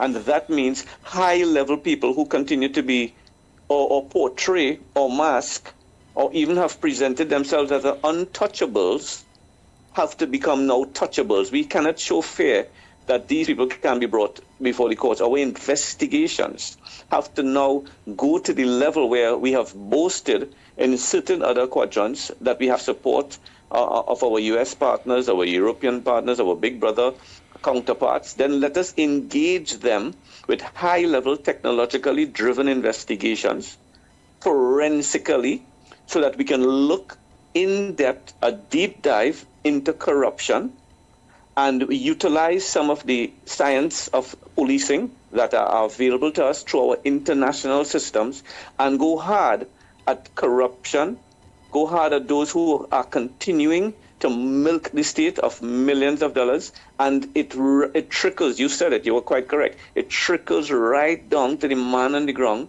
and the man on the street, to the hustler, and what is known as just the daily aspects of street-level crime. It reaches there. But sometimes it appears now that a certain level of crime and criminality becomes a zone of untouchable. And we need to show courage now, not only as a government, but as a people and as law enforcement agency, that we are going hard at all levels and looking to restore this nation back into some stability. That's what I meant when I said that corruption aspect. Because I'll say one thing. Corruption has, and what we are speaking about, and we're not calling names now, we're going to identify crime and criminality. But we are all aware of what is taking place in country, and to treat with some people say it's a narco state or drug trafficking has caused that, and it is that lives are being threatened, and because their lives are being threatened, they are now even forced to compromise certain systems, certain operabilities. What we have seen also is that corruption has become such a daily aspect of our operations, a normality, that we have removed the word corruption and replaced it with the word facilitation. So people are now facilitating certain type of services for a fee. But when you narrow it down, it's corruption. You have compromised your identity, you have compromised your company, your operations, your ministry, and more importantly, you've compromised the truth. And once you start compromising the truth, we are operating within a false, or we are operating within a lie, or we are operating within something that is illegal, small as it may be. Taking an envelope from the office and going home. Utilizing the space of your operations to do private business. Those are some of that. The whole mentality and behavior has to be changed. And I'm saying this is where we as national security need to also be focused on our people and restoring a certain behavior that will bring us back into a professionalism, recognized with not only a crime-free state, but a behavior that exemplifies world-class standards, untouchable in the aspect, back to the word untouchable, but not involved in that aspect. Corruption has now become a part of life. Okay. That is what I was trying to communicate. I totally agree with you, Dr. here, because we call it hustling. That's the local balance. Everybody hustling. But listen, the car park attendant, everybody doing a little hustle. Yeah, but when we say hustling, we thinking is one with the pants dropping off his bottom in the rubber slippers. No, it's not today. We have hustling with shirt and tie in here. Correct. Hustling is at a different level, and that's why I say they move the word from corruption and make it facilitation. So it's okay to be accepted now, so that I can be facilitated with a service at a cost. You didn't do anything corrupt. You facilitated a corrupt act. Correct, and make it nice. Yes. Exactly. But Dr. Hira, money thing. But Dr. Hira, apart from other things, we are also employment law and human resource management professionals, right? And if to probably strengthen something you would have said earlier on and in part of the article you would have been reading, and that is the criminality within the police service. Do you believe that we need to probably not necessarily do a revamping, but change the way we recruit police officers? Recruit with a plan, recruit with a strategy, and also recruitment and selection. Yeah, go ahead. And also have a strong system in place to create the kind of persons you want in the police service. You're correct. I would say that a proper review of the recruitment and selection, a proper review of the molding of what happens at the academy and what we are producing. But we have to understand something, that out there in the other stations and the divisional systems are certain officers with certain type of behavior and attitude, approach and applications to their job.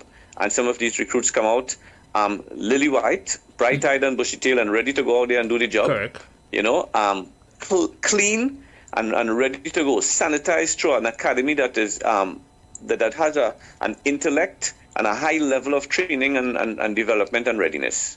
And they spend 2 weeks in a station, quote unquote, with a corporal this or a sergeant that.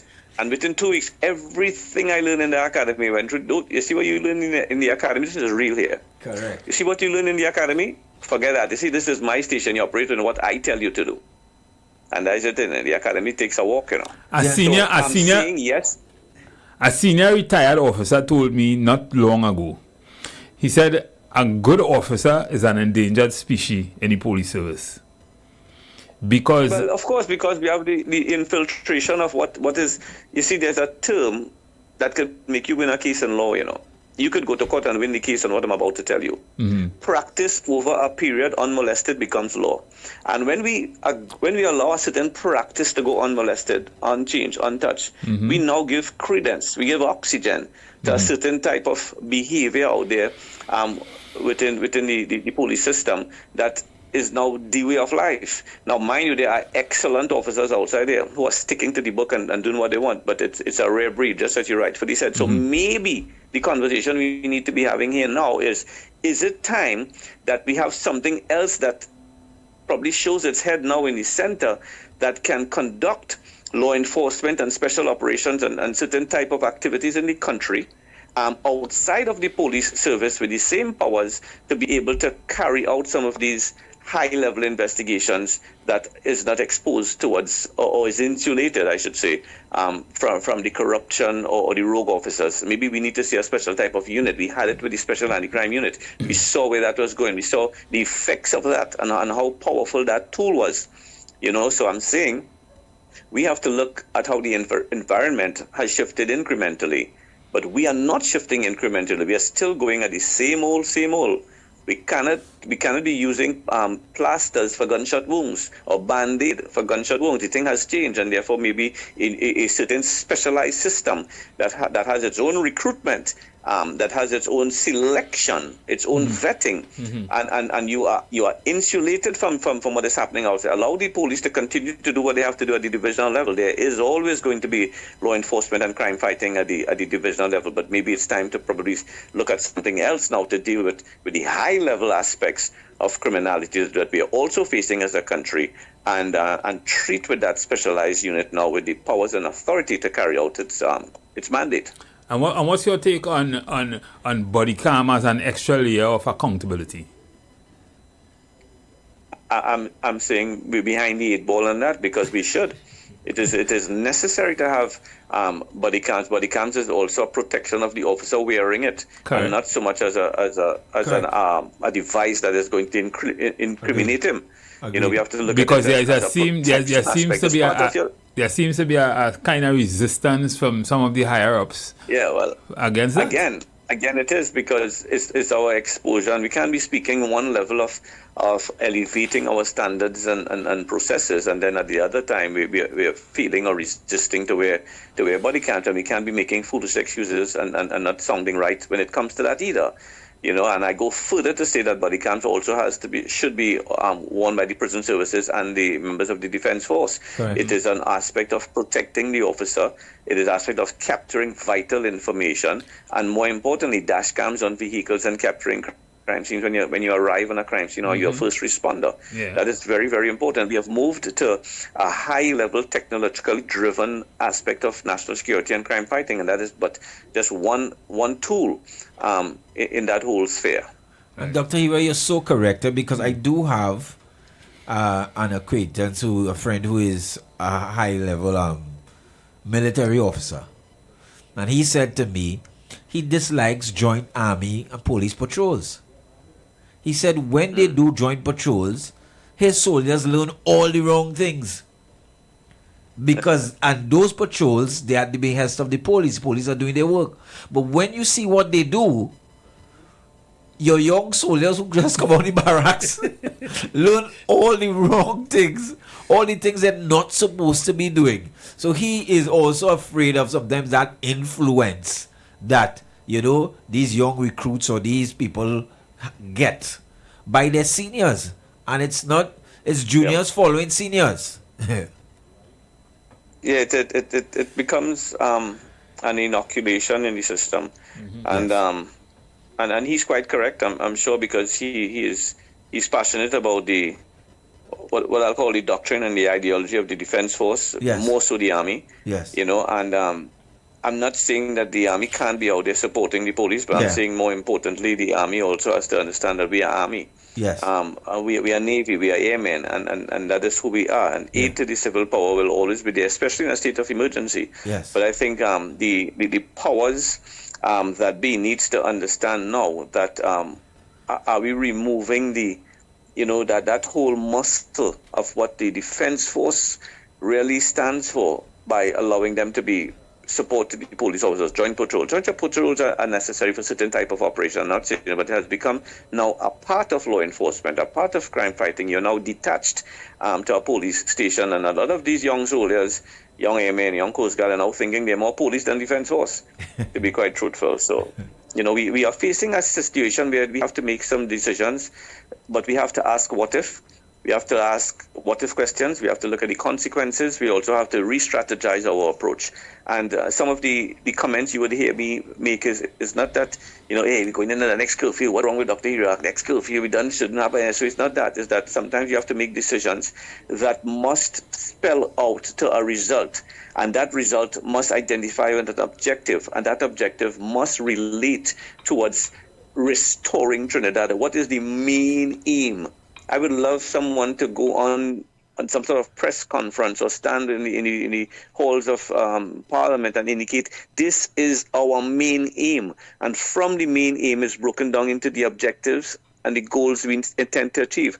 And from the objectives and the goals are developed operations that we will then establish and implement. And from those operations are the strategies, the resources, and the tactics that will be used. It's a neat ladder that can be identified. We just spelled it out here in 5 minutes. Come on, man, go to the table and theater the thing and let the country know this is our main aim. These are the goals and the objectives. These are the operations and the tactics. Nobody says go into the bedroom and share what you're going to be doing. So, but the citizenry now feels there is some sort of, well, I'm going to use this word guardedly, probably get some licks with it, but there's some sort of plan that is in place that we are hoping to see unfold that will reap the results that we are hoping to achieve, and Trinidad and Tobago can stabilize itself, because you can't be in an SOE and you have an 11-year-old being abducted and bludgeoned to death, or a drive-by shooting and 3 people getting shot and we have no trace of the car and where it went and that kind of stuff.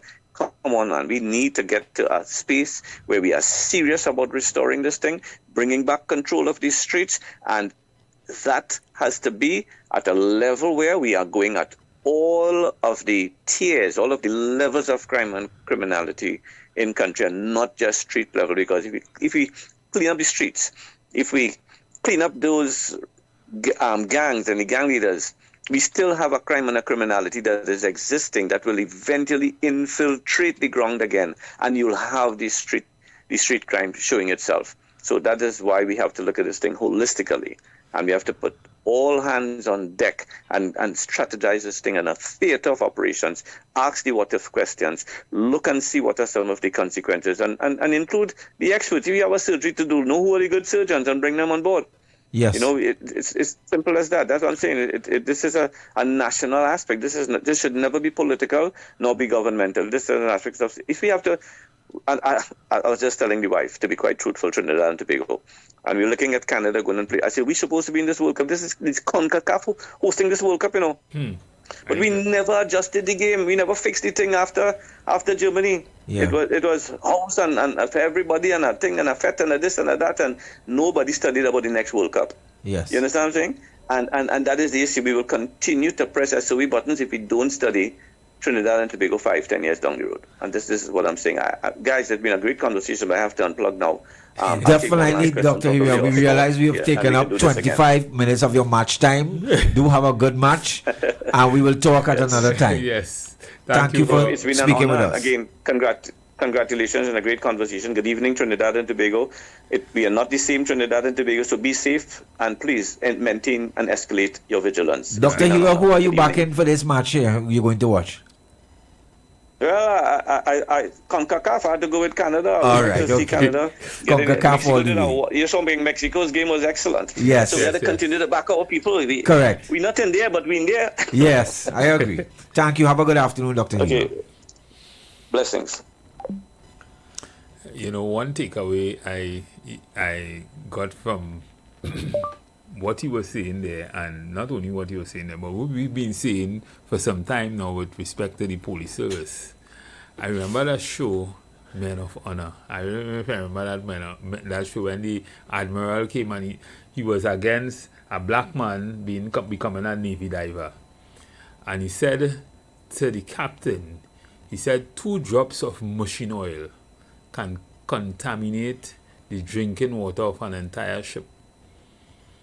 And why I'm saying this is because training, for me, that's a big thing, right? And you see what he said there with respect to a police officer getting the best training at the academy and then going out and a sergeant telling him, listen here, in my station, no one here to do what I say. See that shoppiness? Right? You see that shoppiness? Forget that. Yes.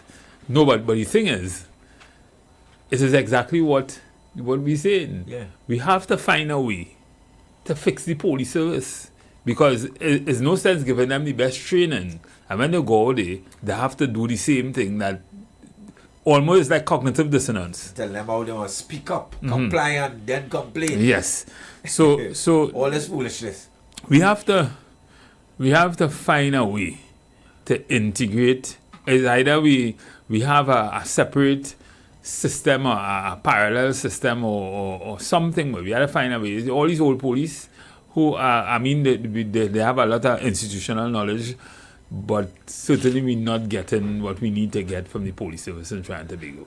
And to chime in on what exactly where you are, Senior, a small business owner from Rio Claro who was gang raped by fellow prisoners while on remand for a crime he was framed for has been awarded little over $500,000 in compensation.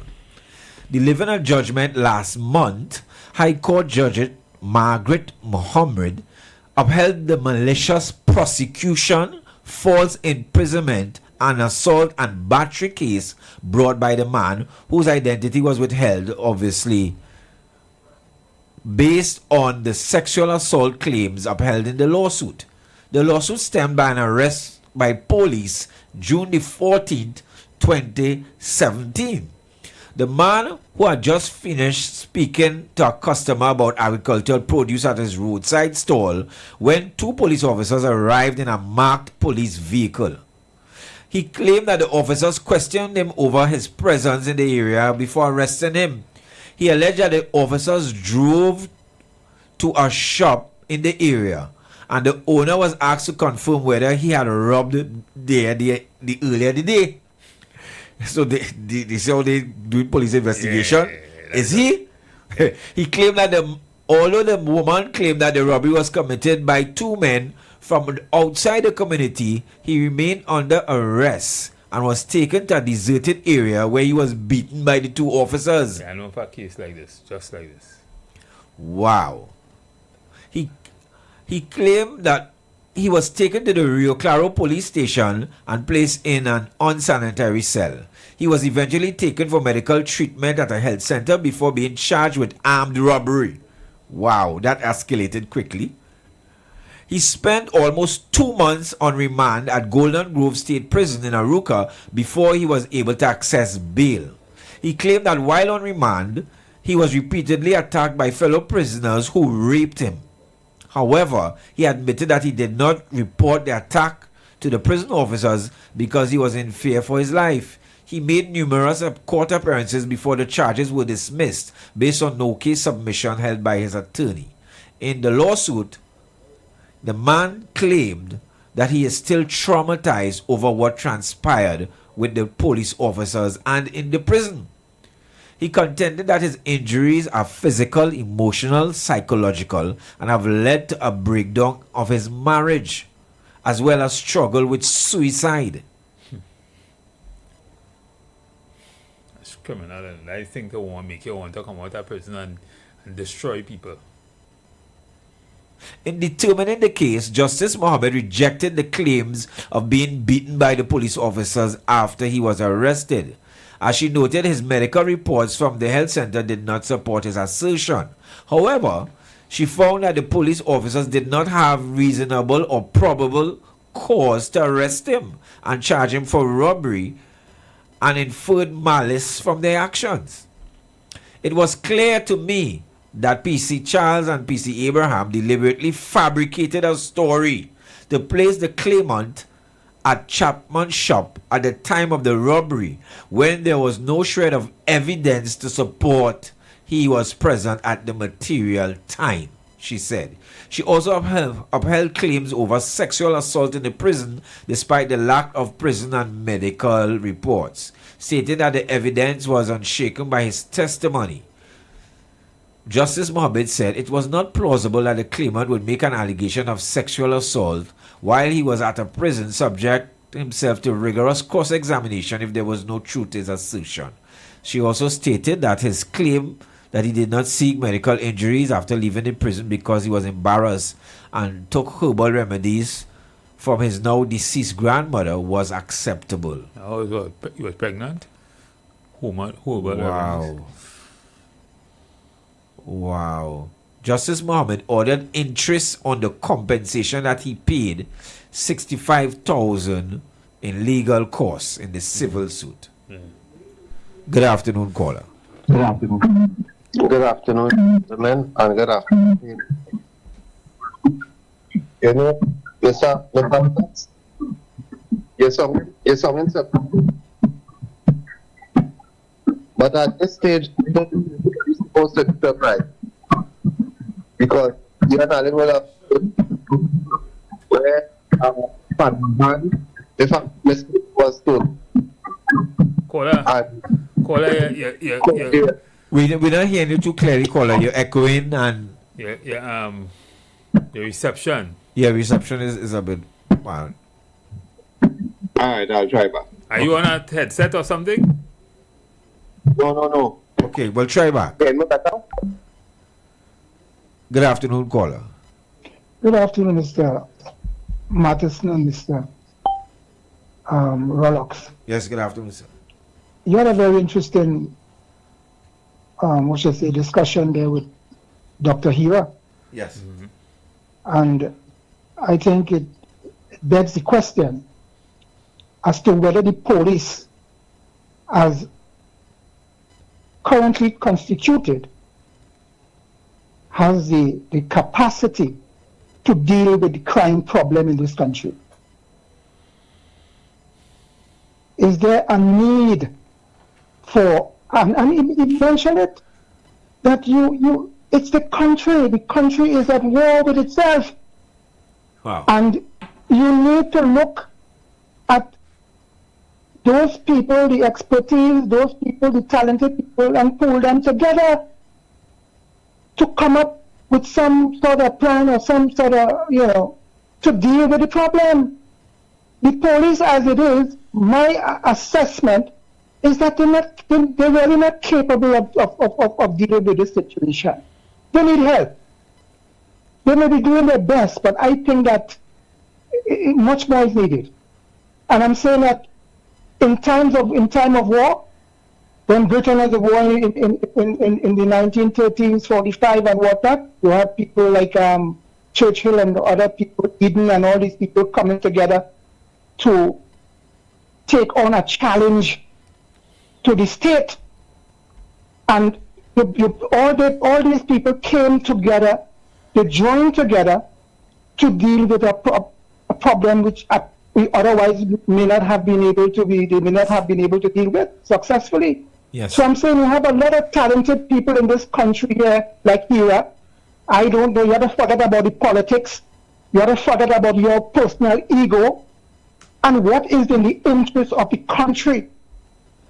This is where it's going on. It's not a question that because it's clear that, we're not really making strides, the kind of stride that we need to do or need to make in order to deal with the crisis.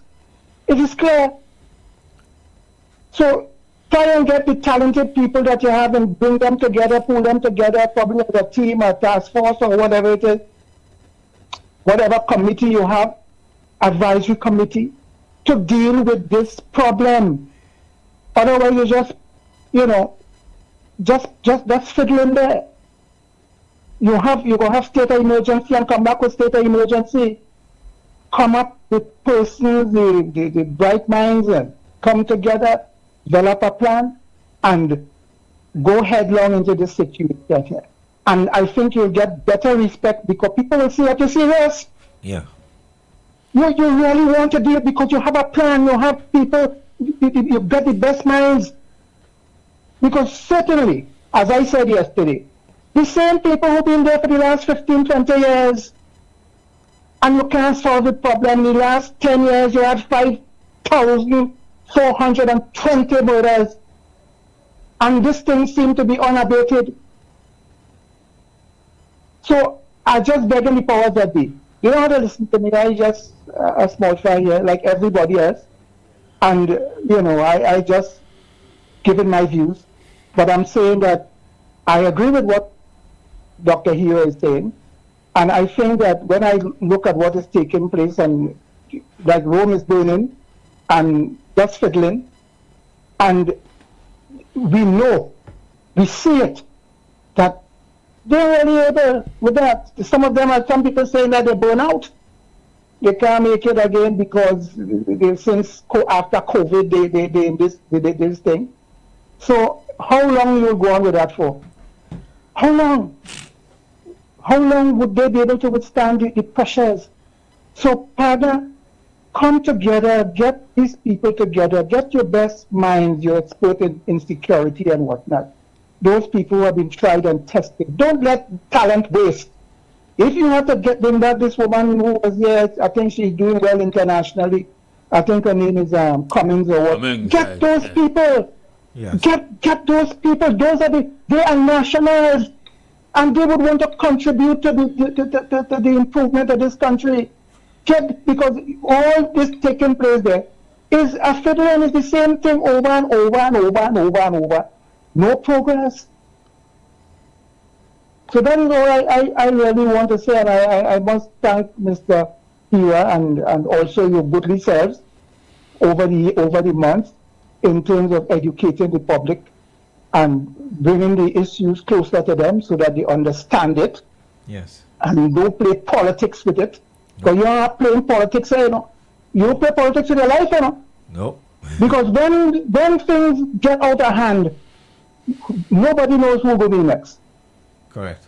Right? And some of these people who are in a position to make decisions that will affect your life, their circumstance is far different from yours. They live in gated communities, Papa. The children, they live nice. They have nothing. They have police, they have guard and all that kind of thing. We don't have that. I don't know if you have that. But I'm saying that there must be some urgency in dealing with this thing. And this figure about 12 and how much it lower 43% and 20. Yes, that might be so. But soldiers get weary, They get weary. And the people themselves who are afflicted with crime, they get weary too. So you will have a different feel of it. But the people who in the Baluba, those people who are in the ghetto, those people who live in the periphery of those high hotspot areas, they know what it's like. So that is all I want to say this afternoon, and I hope that the government take that into, not about pride. It's a question of everybody working towards the country. And you have talent, use the talent. Don't fiddle around the place and people, because anybody could tell you, them fellas ain't ready yet. They've been toiling with that for more than 20 years, 25 years, as the Prime Minister said. No results. And where you going with that now? What's new? Thank you. Thank you. Good afternoon, caller. Hello. Good afternoon, caller. Yes, good afternoon, Mr. Mr. here. Yes. Very good presentation by Mr. West. Now I've joined the program. I made a kind of makeshift antenna, and I'm getting a little much improved transmission. Anyhow, we keep talking about state of emergency and state of emergency. Now, as we said over and over, the state of emergency came out of what they call the doctrine of state necessity, where the state has to regulate itself during a period of unease. Now, what has happened after the 1970 uprising, where the state had to balance itself and also had to stave off the doctrine of revolutionary legality, where there was an attempt to take over the country by the military. Right? We had a strict state of emergency without curfew. Hello? Yes, we hear you. Yes, loud and clear. Without curfew. Right? So I remember that young boy, 13 years old, about when 6 o'clock during that first state of emergency, which I experienced in my lifetime here. Everybody found themselves outside. I was only army and police vehicles on the road from 6 p.m. to 6 a.m. Right? Come 1990 now, state of emergency and curfew, but we had a phenomenon of curfew party. Right? So people try to disregard the true meaning and the true effect of a state of emergency, and nobody tried to regularize it until it reached a position now where you're having state of emergency without curfew, which was introduced by the last administration, and unfortunately this administration had to kind of inherit it as a kind of precedent, because business people will say, oh, curfew hampers their trade and their income and whatever it is. So that is what the reason why nobody respects currently a state of emergency in Trinidad and Tobago. Right? So the government may have to reintroduce a curfew. I don't know what timing to keep people in check. Right? No curfew party. Right? And it goes back to the point where Mr. Iwer raised with the football, where we take everything for in our culture as fun-loving people, and we make a joke of everything, and that's why the football cannot go anywhere. Yes. Right? So all these things we have to look at. Yeah? The state of emergency was a serious doctrine, right? Was watered down, right? Well, already the state of the doctrine of state necessity. So the state of emergency is a derivative of the doctrine of state necessity, and we have to look at that. Until otherwise, because of our fun-loving activity, we take everything for a joke, right? Everything as a party. I don't know if Carnival now has an effect into it, right? And we do not like to be placed under we do not like to be curbing our activities for any period of time. That is the kind of people we are here. So, but to save the place, at least to a point, we may very well have to introduce a curfew. So, Mr. Matterson, I thank you once again, right? And I think I'll fall back in regularly now, since I did my own intervention there and made a kind of makeshift antenna. You have a wire antenna out? Eh? Yeah. Well, my main radio, when I listen to your program, I got a piece of what they call wire for close wire. Clothesline wire. You were saying a piece of clothesline and it's took it in the radio. Yeah, you have a little engineering in you. You have a little engineering in you. Yeah, because I had to access the program, and I had to access the program because as Mr. West was saying. It's amazing. People calling us from all Texas, all about, and they getting good reception. You not getting good reception here. You don't have internet? Yes, I have internet. I have internet with my cable system and thing with it. Well, follow us on YouTube. Yeah. No, I think but you see, listening to the YouTube, I find the volume on my phone is kind of low, so I have to be next to the phone all the time. Right. Somebody really say that in true. Okay. Yes. Somebody really say that. Yes. I wouldn't lie because I love this program, because Mr. West made a comment there that burying people talent, and people mustn't bury their talent. I believe in that. And unfortunately, I do not want my talent to be buried. So that's why I tried until I did something to my boy. You forget your old days or what? Go back to basics and get a piece of wire. Whoa. And I had a piece of wire there just so. That's from the war days, I mean, 1940s. Yeah, I went back to basics from rediffusion. I born and met wow. All right, thanks, Kola. Have a good evening. Yeah. So you all take care of yourself. I'm regularly now, man. Yes. Always good afternoon. Yes, please. Okay, good. Thanks. Good afternoon, caller. Good afternoon, gentlemen. I'm coming to any better now? Yes, much better. Much better. Loud and clear. I'm saying in 2026, nobody ought to be shocked or surprised when you hear these kind of stories of how police carry about themselves while they're on duty. Wow. And I want to give reasons for that statement. Go ahead. And I'll close it with that next sentiment afterwards. One reason why you're not supposed to be surprised is because we saw Ian Allen showing a footage where police officers went to retrieve a stolen vehicle, a panel van, I believe it was, right? And the wrecker was there. Well, there had to be a company in the wrecker or what. And while they're transporting the vehicle, them stop the wrecker, right? And take out all kind of things from the panel van, right? Stealing the items. And we had to see that Ian Allen bringing that to the light, right? The next thing is, police officers are trying to tell us in this country that they witnessed a lady being in possession of a firearm, see it in her bra, right? Went on a high-speed chase, right? End up in a shootout. Found a gun at the scene, right? Didn't charge the person right away. And come 4 months later to hit me and Nancy's story. When she left the country. When she left the country. Exactly.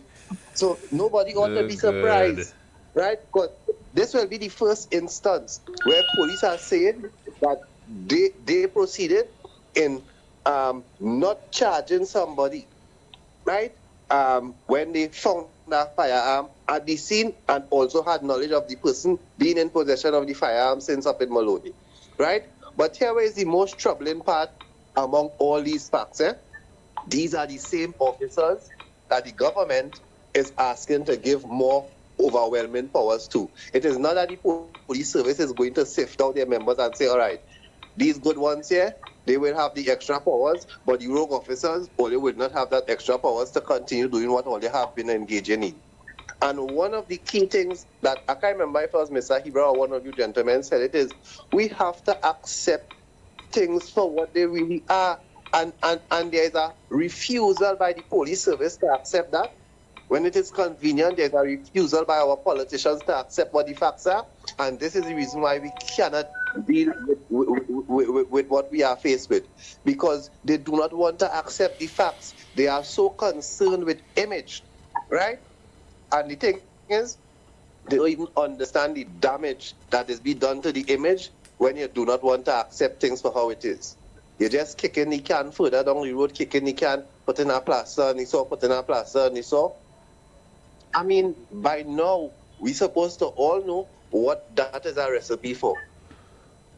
But, gentlemen, as usual, you always do a wonderful job, but I really fed up at the match right now. I tell all you, if it was not for me, I'd go off the game long time. I love to know. What do you think about the game this evening? You might call back. Yeah. I'm looking at the schedule here and I ain't seen Canada playing. No, Canada playing this evening. Sure? Yeah, Canada is 4 teams playing 4 matches today. Oh, look, he's back. He will tell you more. Yeah, I didn't hear he asked. No, I was asking who you're backing this evening. Who are you backing? Tortillas. I don't really run on football and thing, you know. You see, here what's going on in this I think it's country, Croatia right? playing, and if I'm making a mistake. We have to be so caught up in making sure that you can make ends meet, right? Because everything continues to go up, the cost of living continues to rise. So, I really don't have much time to follow or be too recreational in that regard. Right. You understand? It's not like time where your money would have been stretching, so you could have, partake in other things that are not necessary or a necessity. But I don't really follow football, so it have enough thing here in the country to watch in the parliament. So I am. that more entertaining for you or depressing? That is all that it is, entertainment, because they are not serious, Mr. Matheson. That is all that it is. You watch these big people that we paying all this money, giving them 24/7 security, a number of perks, so many tax exemptions. You see what they choose to engage in every single time. They cannot. They can't help themselves. They always have to go along in the mud with each other. They always have to insult each other. They always pelting all kind of unnecessary things back and forth at each other. And that is on taxpayer time. That is at the time when we paying them to do things for the country. If all they want to do that outside the parliament. But when all they reach inside the people's house, deal with the people's business. I say, when I become Prime Minister, caller, all parliamentarians will travel home after Parliament sitting. Not chauffeured home, not driven home. You have to take a bus and a maxi. Let me see how much foolishness you will talk and fool people. When you have to face the people and you're not protected by the police, you have to face them. Mr. Rollux, not just that. I was asking if I could vote for you as early as tomorrow, but one of the things that I wanted to make mandatory for them also is let them go in this best healthcare service that it is advertised as the best and the greatest. Let them go when they get sick and experience that. Oh, that's big general. Yeah. Wherever. And sit down in casualty. If it's nice and it's the best, we want to give them the best. So they come and experience the best. That people is be complaining Caller, about you so say, much. caller, you say that I swear is the same bench in casualty for a number of years now, you know. That bench hard, you know. You think it's easy with these? I know about that. You know that bench. I went with people there. That bench. And watch me is always, you know, I ain't sick and I vex. Because I'm waiting too long. Yeah. So I can imagine the man who in pain. Okay, thank you, caller, because we're closing now. I find they're not supposed to get sick when they get locked up. I'll go on with that. Oh. Well, we coming to a close on the program as you today. say, they're not supposed to get sick when they get locked up. It has some 1% on the numbers game. Yeah. You might get locked up, right? Well, we will see. So they're going in the real jail and the other face That was a lot of talk, you know. Let me see. Let us see. The man sounds serious when he say that. He's a very serious guy. Yeah, I don't know him to make idle threats. Yeah, But you see that place where they can say anything and ball? That was yesterday. Yeah. That's my only concern. That is our only concern. Yeah. So, thank you for all those who call and participated in discussions today. We really appreciated you and to our listeners all over. Senior, take us out. We know we have listeners, and now we know we have listeners every evening. I would say listeners in London, listeners in New York, listeners in Miami, but I now know we have listeners also in Texas and Dallas. So I those of you who are listening there and all over, continue to listen to us. We are the #1 show in the evening, and we continue to bring good vibes and insightful discussion and to this program. So good evening, listen to us.